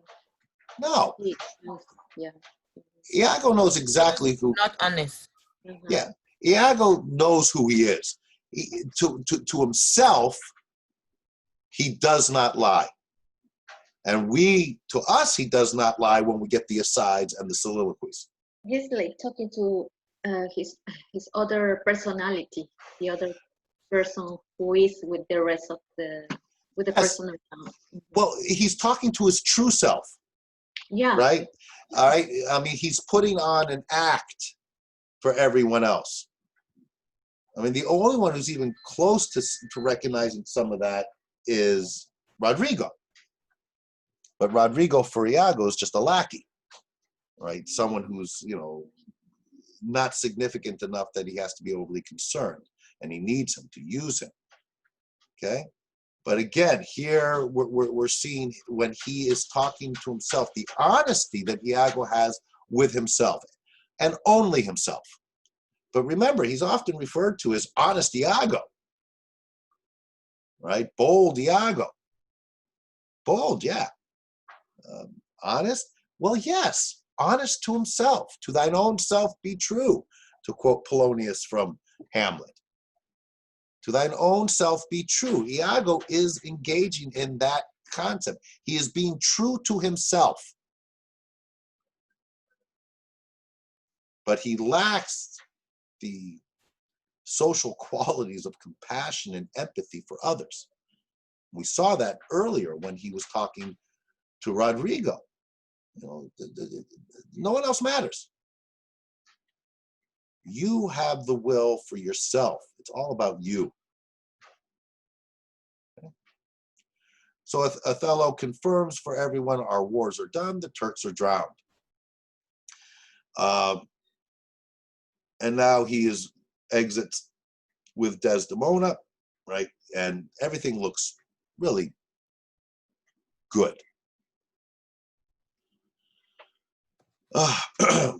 Now we're going to see Iago start engaging in his next plan, the most immediate one, which is to take Cassio out of the equation. All right, to get him, he's after Cassio as a means to work his way, I would argue, towards Othello. Right? I mean, it's very meticulous and very well planned how he picks apart things to make it an easier path to get to where he wants. He's going to, but we'll see, right? We're going to see how he is going to set things up so that Cassio is shamed, dishonored, loses his lieutenantship, and as you recall, because you've read it, you know, and then he's going to convince Cassio to try to get his job back, not by going to Othello, but by going to Desdemona. And when we get to that moment, we'll see it's very convincing. But of course, it's all because he wants to put them together and then use that as a means to suggest that Cassio and Desdemona are having an affair. The lieutenant tonight watches on the court of guard. The lieutenant, of course, being Cassio. Okay? First, now watch how it's almost as if he practices everything with Rodrigo, but I think it's not even practicing. But it's also alerting to us. Rodrigo plays that part very often in this play. When Iago is talking to Rodrigo, we learn a lot about what he's planning and so on. Similar to the asides and the soliloquies, just not with the same kind of depth because he can't reveal everything to Rodrigo. First, I must tell thee this: Desdemona directly in love with him. What he's suggesting is that Desdemona is in love with Cassio. With him, why, 'tis not possible, Rodrigo says. Lay thy finger thus, and let thy soul be instructed. Mark me with what violence she first loved the Moor. But for bragging and telling her fantastical lies, right now he's dissing her, which is an easy thing to do for Rodrigo, because remember, Rodrigo is in love with Desdemona and feels jilted by Desdemona. Okay? And will she love him still for prating? Let not thy discreet heart think of it. Her eye must be fed. And what delight shall she have to look on the devil? What's she saying there? What's he saying there?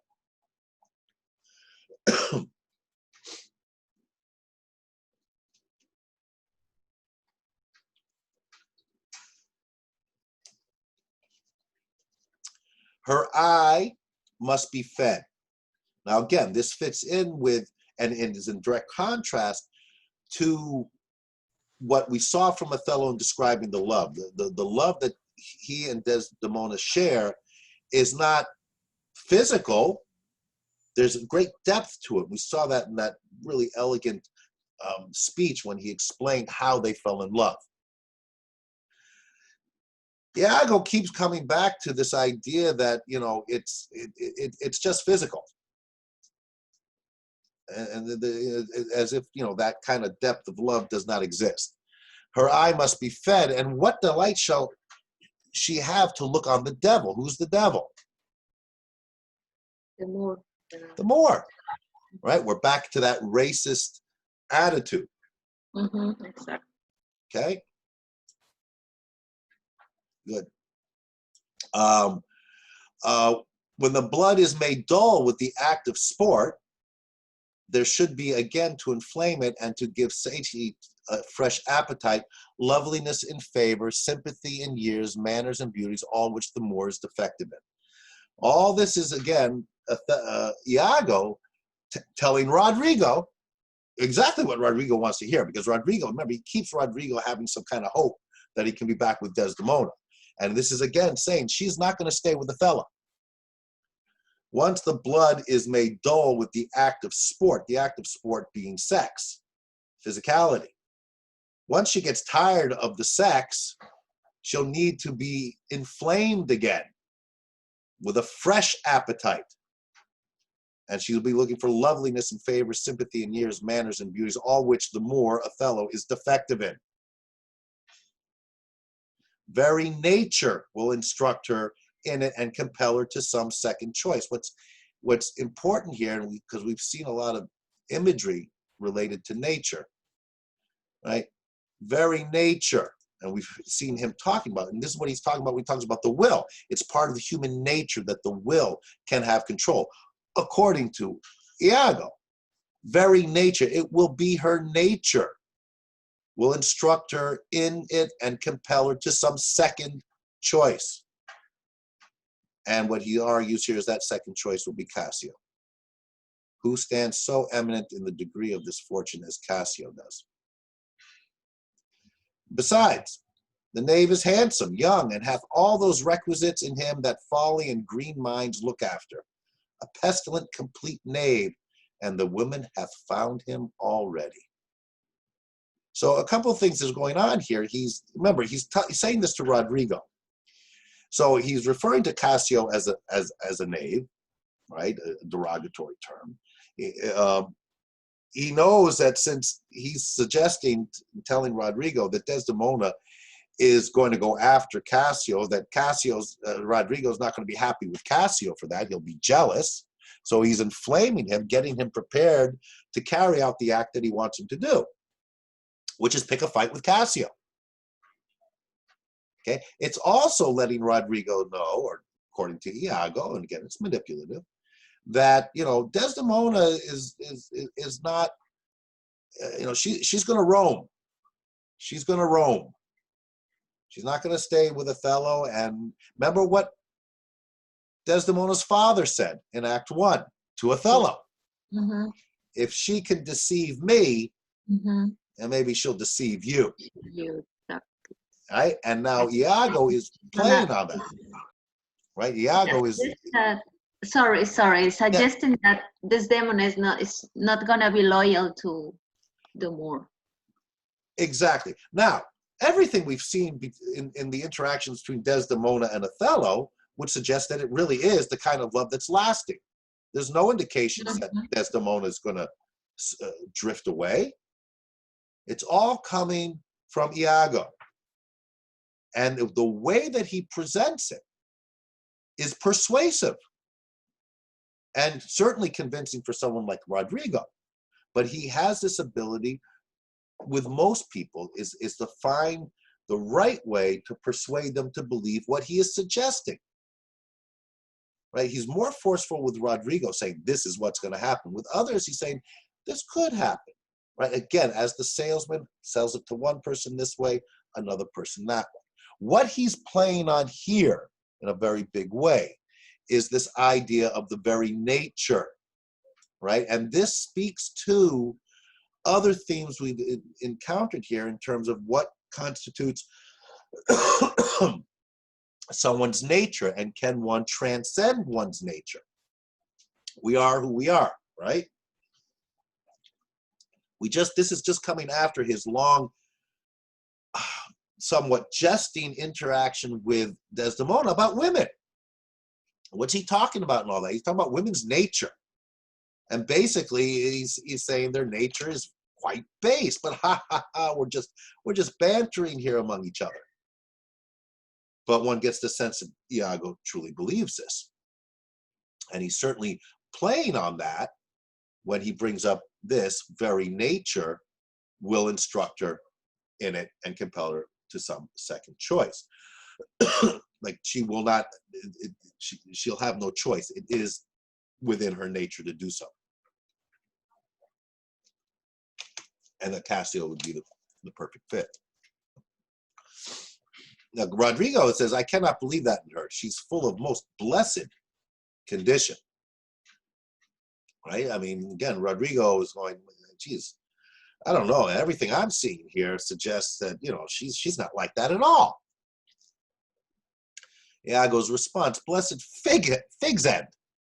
The wine she drinks is made of grapes. If she had been blessed, she would never have loved the more. Blessed pudding. Didst thou not see her paddle with the palm of his hand? Didst thou mark that? So now, remember the aside when he says, "I'm going to use this when they're holding hands there." Now he's starting to put that into play. Didn't you see that, Rodrigo? Did you see the way he held her hand? Yes, that I did, but that was just courtesy, which is, of course, exactly what Cassio said it was. Lechery by this hand, an index and obscure prologue to the history of lust and foul thoughts. They met so near with their lips that their breaths embraced together. See, Iago?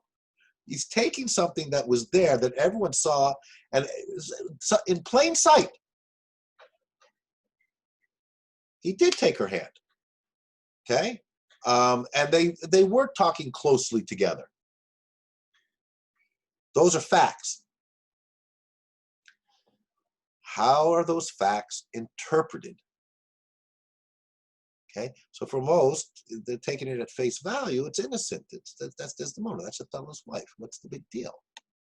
Watch Iago start taking facts and manipulating them to poison minds and achieve goals.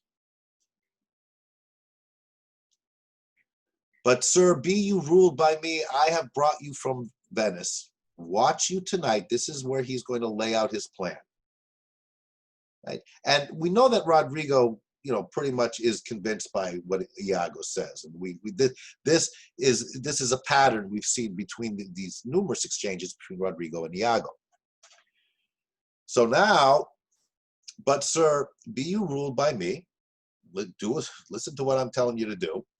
I have brought you from Venice. Watch you tonight for the command I laid upon you. Cassio knows you not. Cassio doesn't know who you are. Right? Won't recognize you. I'll not be far from you. Do you find some occasion to anger Cassio, either by speaking too loud or tainting his discipline, or from what other course you please, which the time shall more favorably minister?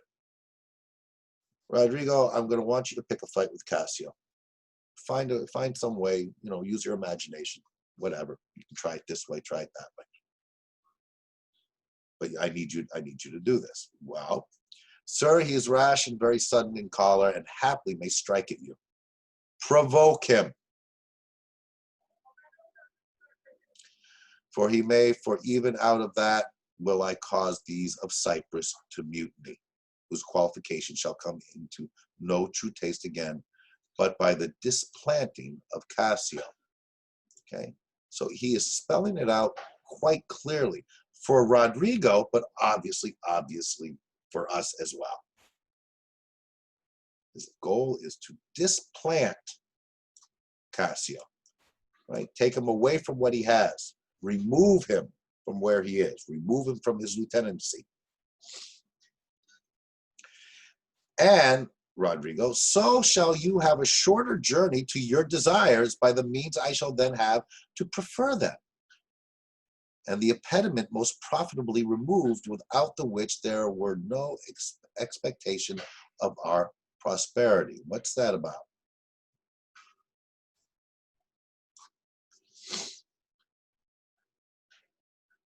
To get what they want, to get what they are like. And what does Rodrigo want? Rodrigo wants Desdemona. Right? So he's just convinced Rodrigo that Desdemona and Cassio, Desdemona is going after Cassio. Mm-hmm. So not only did you lose Desdemona to Othello, and I convinced you after that she's not going to stay with Othello. Right? I'm reminding you of that, but look, now she's going after Cassio. Mm-hmm. You do this, and you're one step closer to Desdemona. You're removing another obstacle in your path to achieving your goal. And of course, he says our prosperity, we know he's out to do something bad to Othello. Keep in mind here as well, it's really clear what Rodrigo wants and why he wants it. He's in love with Desdemona. But again, I keep coming back to this. Why is Iago? Poor Rodrigo has been a victim of Iago. Yeah, and for Iago, to go to so much effort, to what is driving Iago's pursuit of all these things? Because it's so involved. And we have to always come back to the idea of Iago's emphasis on his will, his ability to control his own emotions, but it takes him further in the idea of that he can control everyone else. To what end? Why? Why is the question we're asking. We've had these suggestions. Could be because he was passed over for promotion. Could be because there's rumors that Othello slept with his wife, Iago's wife. But there's no proof to these things. We don't know why he was passed over for promotion, and it is just rumor that Othello slept with his wife, and everything we've seen of Othello, there's nothing to indicate that he did. So keep in mind the question, what is driving Iago to do these things? This is, again, I know I'm harping on this, but it's something I've always struggled a bit when it comes to this play, is, you know, to just say, oh, Iago's just evil, pure evil. You know, that's too simple for me. Yeah. All right, there's more to it than that, and I think the exploration of what more there may be to it, it's in no way to excuse, forgive, or condone anything Iago does. It's to try to understand the motivation, right? What drives human beings to do what they do comes back to nature. His nature, is it part of his nature to have to always be manipulative and to always try to it's not just that he's trying to better himself, he's trying to pull others down at the same time. Could be jealousy, yes, that's a possibility. Yes, it could be inferiority complex. We don't know, certainly not at this point. But these are the questions we want to be asking. What is driving Iago? You know, I heard, God, years ago, I don't know, some big CEO of some company who was being interviewed on some TV show. It was 60 Minutes. And he was talking about the competitiveness in for big companies, you know, Apple and Walmart and all them, to make more money and everything else. And the interview, the person being interviewed was going on with great passion about, you know, how you have to stay on top of things and achieve, you know, and always be striving for more. And the interviewer said to him, you know, the way you're talking, it seems to be, you know, it's more than just winning. And the response from the person being interviewed said, let me put it to you like this. It's not enough that I win. Everyone else has to lose. A little play on language there. Since we're dealing with Shakespeare, it's apt. It's not enough that I win, but everyone else has to lose. That's what's driving him, is not just his desire to win, but to take everyone else down. They're absolutely connected. You can't win unless the others are losing. Yeah. But there's an implication in that statement that I think is applicable a little bit here to Iago. There's something in his nature that drives him to use people, manipulate people, and hurt people. Is it jealousy? Could be. Jealousy of what? Is it other things? The human beings are extraordinarily complex. That's why I don't like the very simplistic approach to Iago, that he's just evil. You have a question? Just a comment. Yes. That I think that Iago invite Othello because he's racist. I don't think it's because of his wife. It's because he's racist. And he hates that a black man is like superior. That's certainly a viable possibility, but then you have to say, okay, if it's just going after Othello because of the racism, because he's a Moor, why is he going after Cassio? He's using Cassio, I think, because he's using Cassio because he's using Rodrigo, I mean, because he wants Cassio, I don't know how to say this, but he wants Cassio to be out of his way. Well, yes, I'll take it a step further. I mean, again, because I think it's a viable option that, you know, the racist component as to why he's going after Othello is there. And when I asked, I said, well, you know, then why is he going after the Cassio, right? He's out here to destroy Cassio's reputation and hurt him in terms of his status and so on. But of course, you know, it's like a chess player. Iago's planning 4 or 5 moves in advance. Yes, he's going to destroy Cassio. He's not a big fan of Cassio because Cassio got the job. We heard what he had to say about Cassio in Act 1. He's no big fan of Cassio. But it's more than that, because if the ultimate and end game goal is Othello, the process of taking Cassio down is then to use Cassio, right, which is what we're going to see in scene 3, is then to use Cassio to hurt Othello. And he can only use Cassio if he takes Cassio down. What's going to happen? Once Cassio is disgraced, and once Othello strips him of his lieutenancy because he's drunk and brawling, then Iago, in the same way that he has Rodrigo as one of his minions, if you will, he's then going to have Cassio as one of his minions, and he wouldn't be able to use Cassio in that capacity if Cassio was still a lieutenant and had the status and good favor of Othello. Because what we know, because we see this in scene 3, is that he's going to send Cassio to try to get his job back, not by going to Othello, but by going to Desdemona. Why is he going to put that suggestion into Cassio's head and make it sound like the most reasonable thing for Cassio to do? Because he wants Cassio and Desdemona to be together so that then he can start poisoning Othello's mind regarding Desdemona and the possibility that Desdemona is having an affair with Cassio.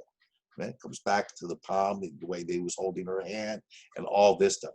He is taking everything he observes, putting them together, and coming up with a really concise and well-structured plan.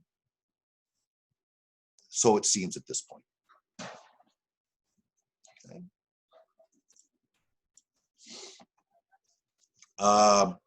So Rodrigo exits. Now, this is, you know, interesting bit here. Iago, that Cassio loves her, I do well believe it. It's an important point because, you know, we were all saying it's innocent, you know, he's just holding her hand. But we saw, remember, go back up here. Hold on, I'm going to try to remember what page number somewhere. 33. If we go back up here when Desdemona first comes in, where is she? Enter Desdemona. And even before then, remember we were talking about this scene here. He's referring to her as the divine Desdemona. His praise of her is, and we talked about this, you know, a half hour ago, is, you know, suggesting that it's more than just admiration. Now, that's for our benefit because, of course, Iago isn't here at this point. But Iago observes it in other ways. When he makes the suggestion that we just saw,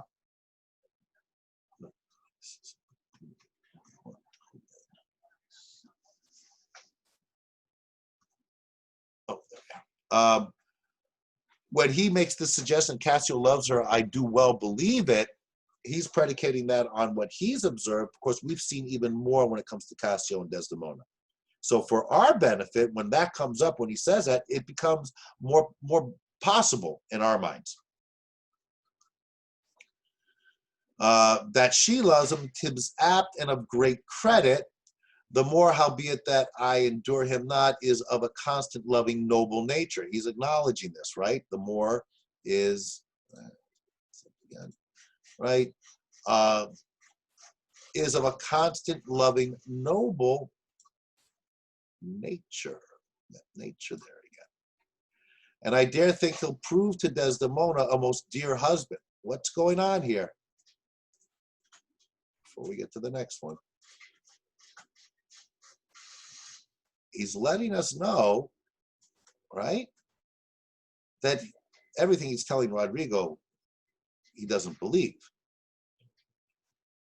He recognizes that, you know, yeah, he is a constant loving and noble nature, and I dare think he'll prove to Desdemona a most dear husband. And then he drops this little bombshell.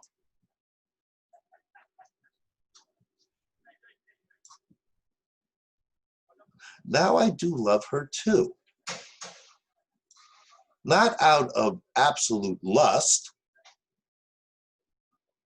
though peradventure I stand accounted for as great a sin, but partly led to die at my revenge, for that I do suspect the lusty Moor hath leaped into my seat.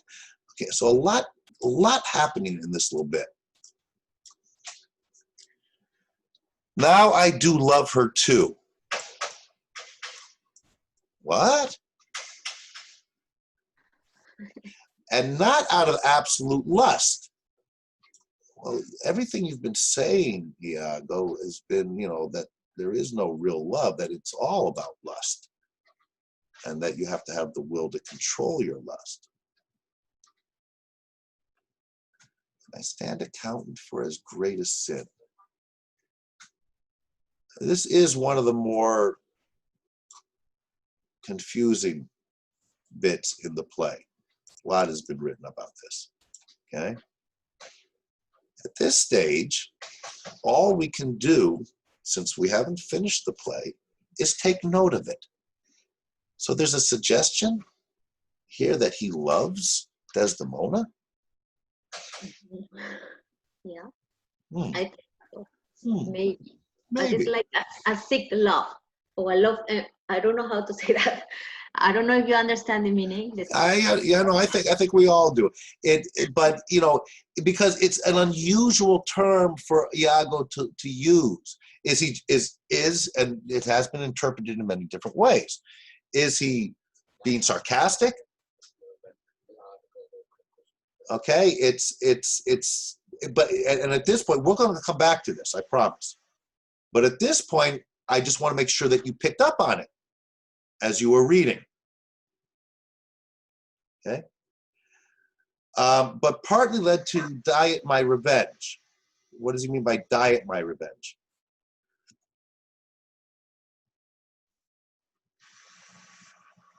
Right? When you diet, you lose weight, right? Diet, lose my revenge.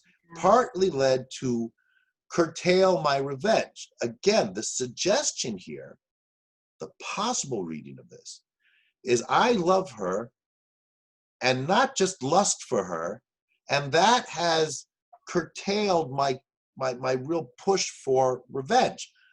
But the problem with that is nothing seems, by his actions, seems to indicate that he has curtailed anything regarding his revenge.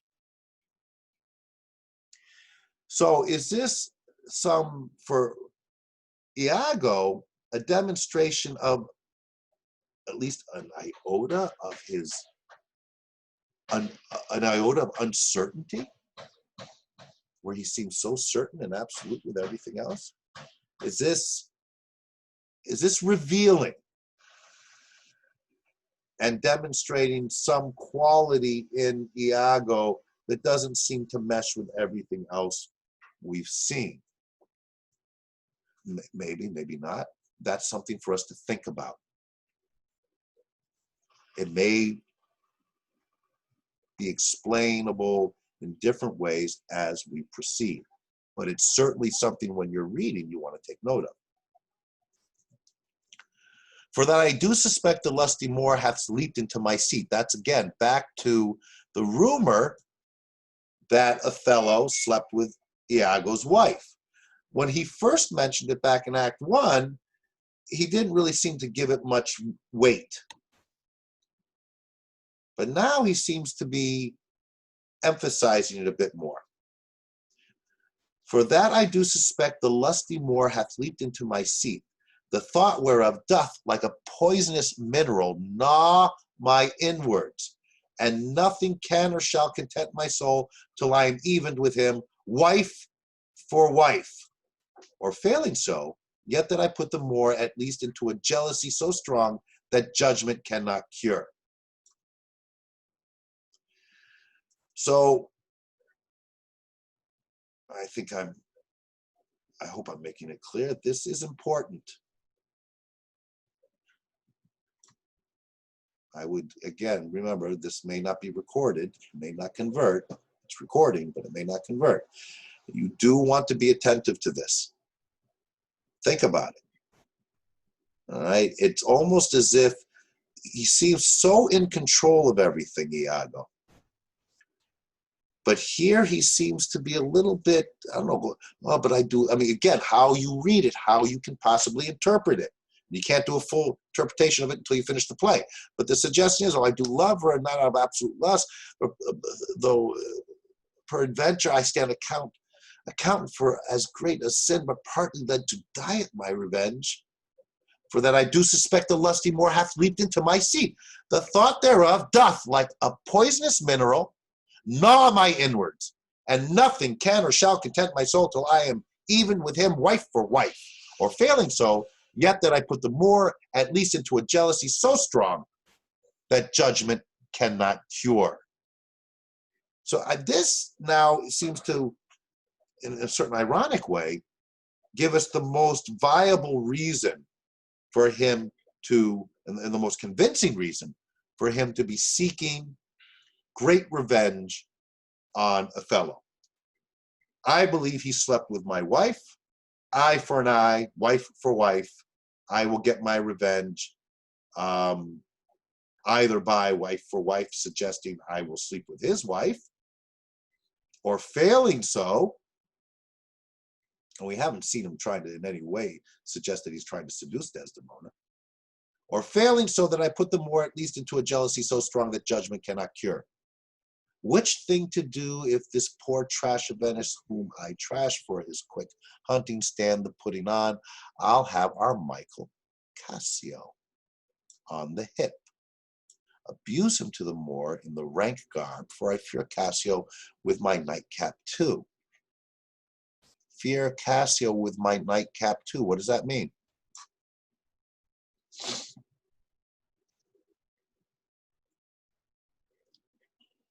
Is it suggesting I fear Cassio might sleep with my wife as well, my nightcap? Make the Moor thank me, love me, and reward me for making him egregiously an ass and practicing upon his peace and quiet, even to madness. 'Tis here, but yet confused. Knavery's plain face is never seen till used. So, you know what? And again, I know we're coming to 11:30, so I will make the effort to post something on scene 3. We're going to take a very quick look at scene 2. As you know, that's all there is to it. All right, and this is just to announce a proclamation that everyone should put himself into triumph, some to dance, some to make bonfires, each man to what sport and revels his addiction leads him. It is the celebration of not just the fact that the Turkish fleet, right, has been destroyed, but also celebration of Othello's nuptials, his marriage. Right, this drop scene, one of the shortest scenes in all of Shakespeare, is just to set things up for the revelry that is going to happen here in scene 3, with all the drinking and so on.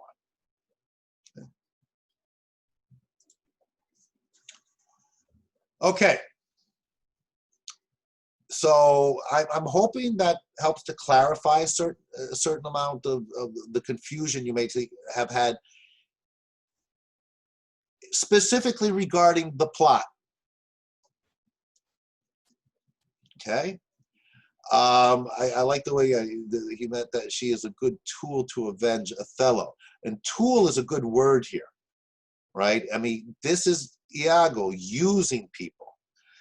But, you know, that last bit there, what do we make of that? it comes back to what I've been saying before many times.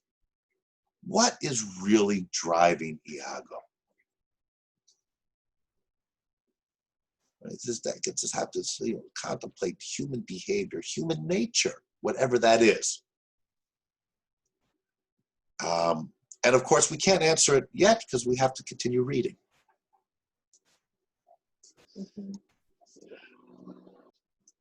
All right.